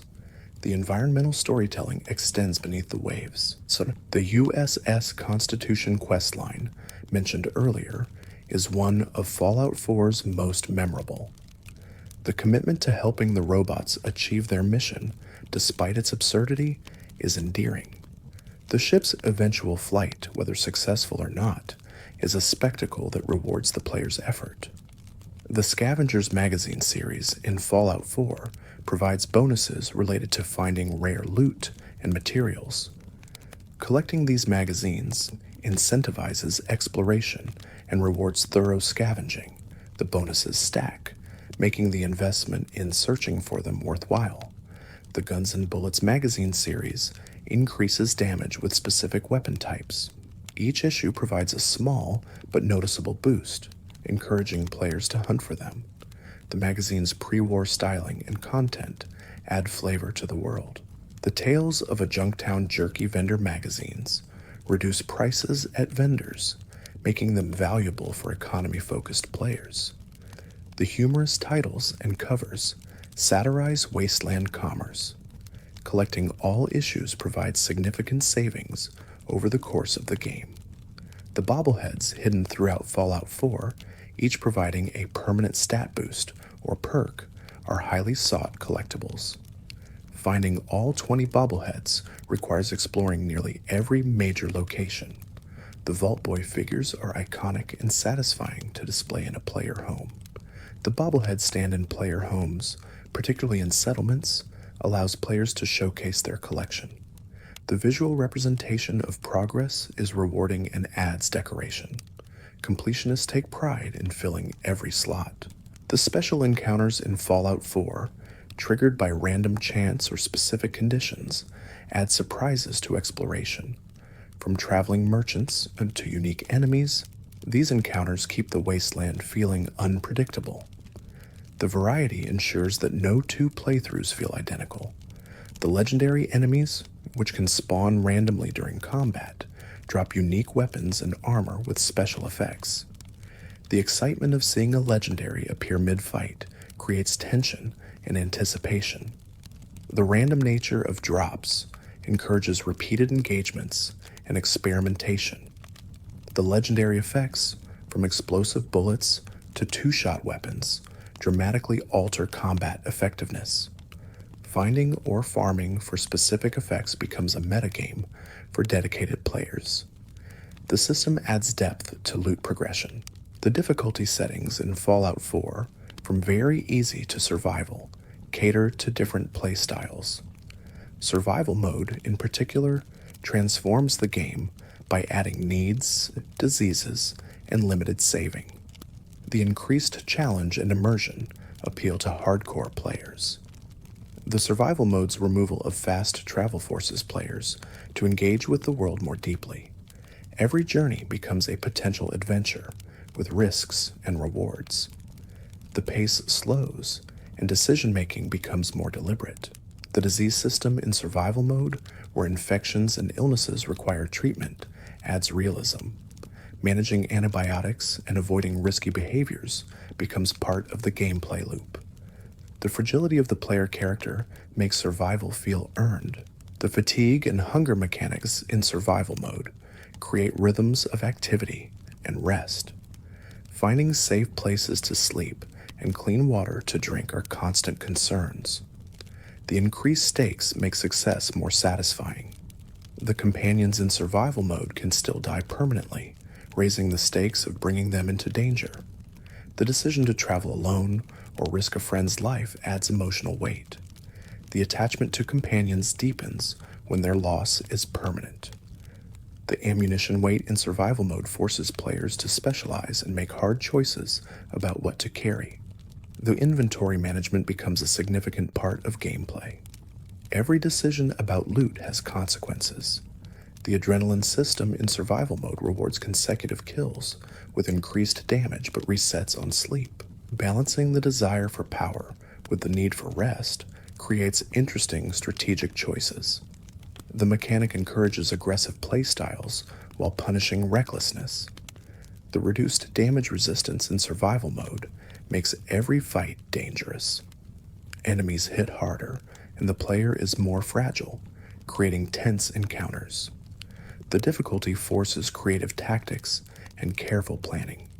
The settlement mechanics in survival mode become more important, as safe havens with beds, water, and defenses are essential. Building and maintaining these outposts is no longer optional, but necessary. The mode recontextualizes features that might otherwise be ignored. The supply lines in survival mode become lifelines, connecting settlements and allowing resource sharing. Protecting provisioners from attacks is a new concern. The logistics of survival become as important as combat prowess. The local leader perk, which allows establishing supply lines and building advanced settlement structures, becomes essential in survival mode. The investment in charisma and perks to unlock it is worthwhile. The perk transforms settlement building from optional to strategic. The artillery system in settlements, where the player can call in mortar strikes from the Minutemen, is a powerful support option. Building artillery emplacements and flares to call them makes settlements more than just homes. The integration of settlements into combat aids depth. The signal grenades for artillery strikes, limited in number but devastating in effect, require strategic use. Knowing when to call in support and when to conserve grenades is part of tactical planning. The visual and audio feedback of artillery fire is satisfying. The castle, the Minutemen's historic headquarters, is a large settlement with pre-built walls and a central courtyard. Reclaiming it from mirelurks and restoring it to functionality is a major Minutemen quest. The location's history and defensibility make it iconic. The Minutemen's radio transmission, broadcast from the castle's radio tower, inspires settlements across the Commonwealth. The signal's reach and the hope it represents are central to the Minutemen's identity. Activating the radio is a symbolic moment of rebuilding. Preston Garvey, the Minutemen companion, is dedicated to helping settlements, but has become a meme for his constant radiant quests. His earnest desire to protect people is admirable, even if it becomes repetitive. His character represents the best intentions of the Minutemen. The radiant quests Preston offers, while criticized for repetitiveness, provide endless gameplay for those who enjoy settlement management. The procedural generation ensures there is always something to do. The system supports a specific playstyle, even if not universally loved. The general rank within the Minutemen, granted to the player after proving themselves, comes with responsibility. Leading the faction and making decisions about its future shapes the Commonwealth.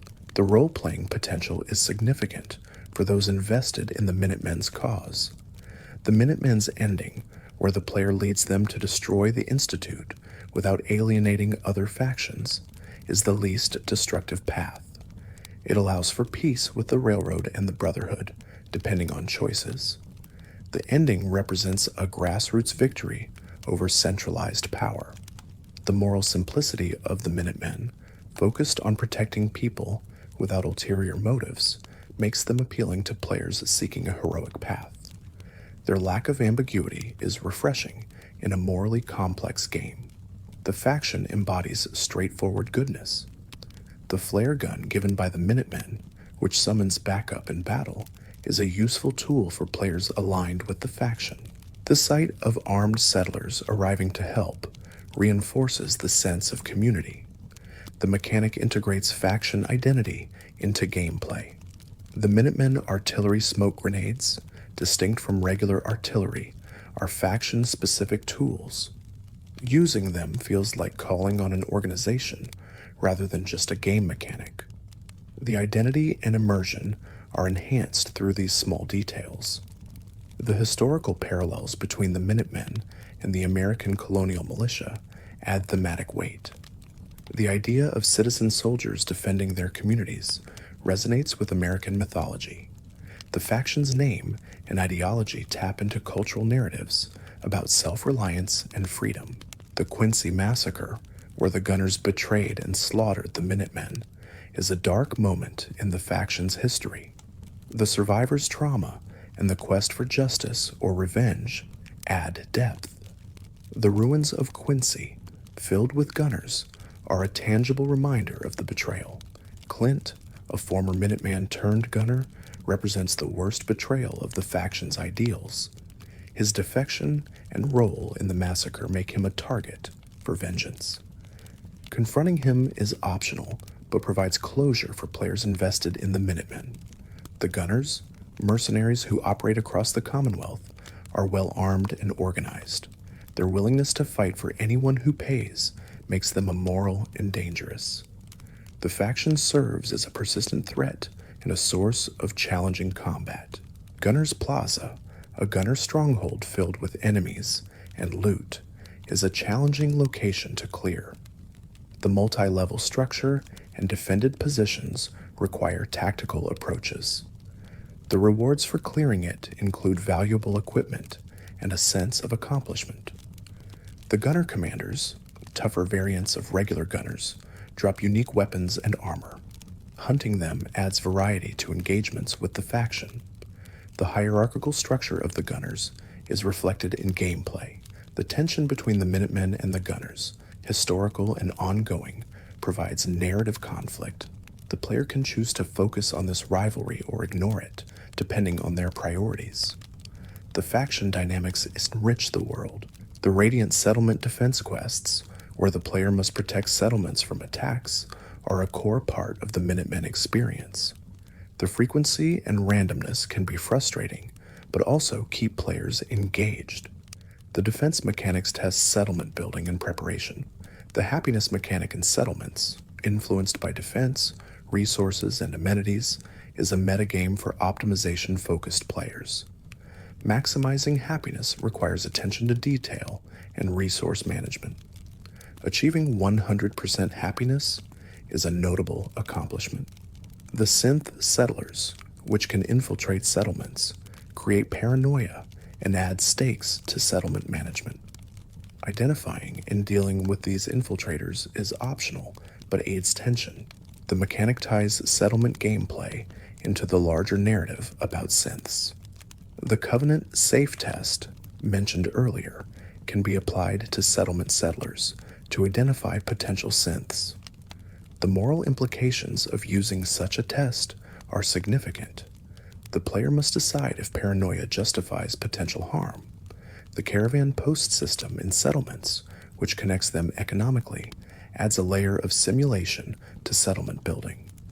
Establishing trade routes and watching them operate creates a sense of living world. The economic aspect, though simplified, is engaging. The scavenging stations in settlements, where assigned settlers gather materials, automate resource collection. The passive income of junk and materials supports crafting and building. The stations make settlements productive, even when the player is away. The recruitment beacon in settlements, which attracts new settlers, is essential for growth. The random arrival of settlers and the mystery of who they are adds unpredictability. Each new arrival is a potential asset or liability. The named settlers, like Marcy Long and June Long, have backstories and personalities. Their presence in Sanctuary Hills from the start gives the settlement character. Their grief and trauma from the Quincy Massacre add emotional depth. Marcy Long's constant negativity, while realistic given her trauma, has made her one of the least popular NPCs. Her refusal to be comforted or optimistic frustrates players trying to help. She represents the limits of positive thinking in the face of real suffering. Jun Long's depression and passive demeanor contrast with Marcy's bitterness. His grief is quieter, but no less profound. The couple's presence is a reminder that not everyone can be saved or made happy. Sturgis, the handyman in Sanctuary Hills, is helpful and friendly, providing tutorial guidance and quests. His technical skills and willingness to work make him valuable.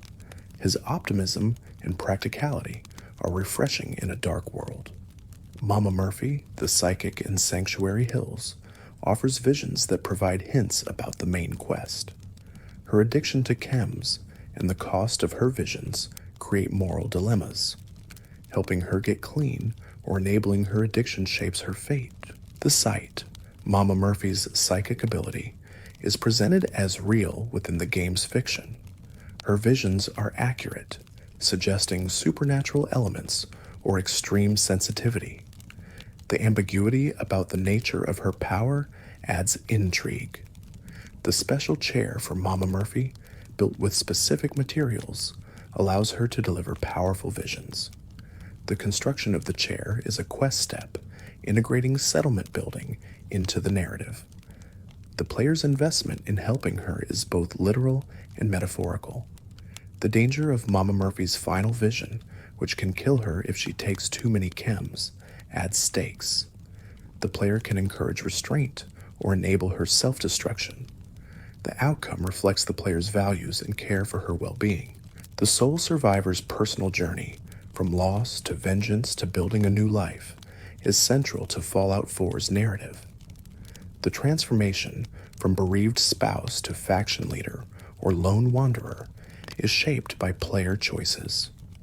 The character's arc is malleable, allowing for diverse interpretations. The main quest's focus on family, both biological and found, gives Fallout 4 emotional grounding. The search for Sean drives the early game, but relationships with companions and factions become equally important. The theme of what family means in the wasteland is explored from multiple angles. The companion affinity conversations, triggered by reaching certain thresholds, reveal backstories and personal quests. These moments deepen relationships and provide character development. The investment in companions makes the world feel more lived in. The romance options, though limited, allow for emotional connections beyond friendship. Companions like Piper, Hancock, Curie, and Dance can become lovers. The romance dialogue and scenes add a human element to the harsh wasteland. Piper Wright, an investigative journalist and companion, is driven by a desire for truth and justice. Her skepticism of authority and commitment to exposing corruption make her a natural ally for players questioning the Institute. Her relationship with her younger sister Nat adds depth to her character. Piper's newspaper, Public Occurrences, is a one-woman operation that challenges Diamond City's complacency. Her articles expose scandals and ask uncomfortable questions. The player's actions can become news stories, integrating the companion into the player's narrative. The affinity perk from Piper, which increases experience from speech checks and discovering locations, rewards exploration and dialogue. The mechanical benefit of bonding with her supports playstyles that align with her values. The perk encourages thorough engagement with the world.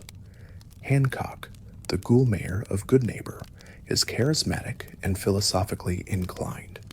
His backstory of privilege, transformation, and radicalization adds complexity. His use of chems and his commitment to freedom make him a unique companion. Hancock's decision to become a ghoul voluntarily, to experience life as the marginalized do, is both noble and reckless. His transformation was painful and permanent, yet he does not regret it. This choice defines his character and his worldview. The affinity perk from Hancock, which grants bonus critical hit damage, complements aggressive playstyles. The perk reflects his combative nature and willingness to take risks. Building affinity with him requires embracing his values of freedom and rebellion. Curie, a Miss Nanny robot turned synth, is curious and compassionate. Her scientific mind and emotional awakening create a unique perspective on the wasteland. Her quest to become human and her subsequent exploration of emotions are touching. Curie's transformation into a synth body, facilitated by the player, is a pivotal moment in her character arc. Her reaction to having a human form and experiencing sensations for the first time is portrayed with wonder and vulnerability. The quest explores themes of identity and embodiment. The affinity perk from Curie, which provides health regeneration, is useful for survivability. The perk's practical benefits reflect her medical background and caring nature. Building affinity with her rewards, kindness, and scientific curiosity. Paladin Dance, mentioned earlier, is a dedicated Brotherhood soldier whose worldview is shattered by the revelation of his synth nature. His loyalty to the Brotherhood and his identity crisis create a tragic narrative. The player's choice to save or condemn him determines his fate. The affinity perk from Dance, which increases damage against ghouls, super mutants, and synths, reflects his Brotherhood training. The perk is powerful and thematically appropriate. Building affinity with him requires supporting the Brotherhood's mission.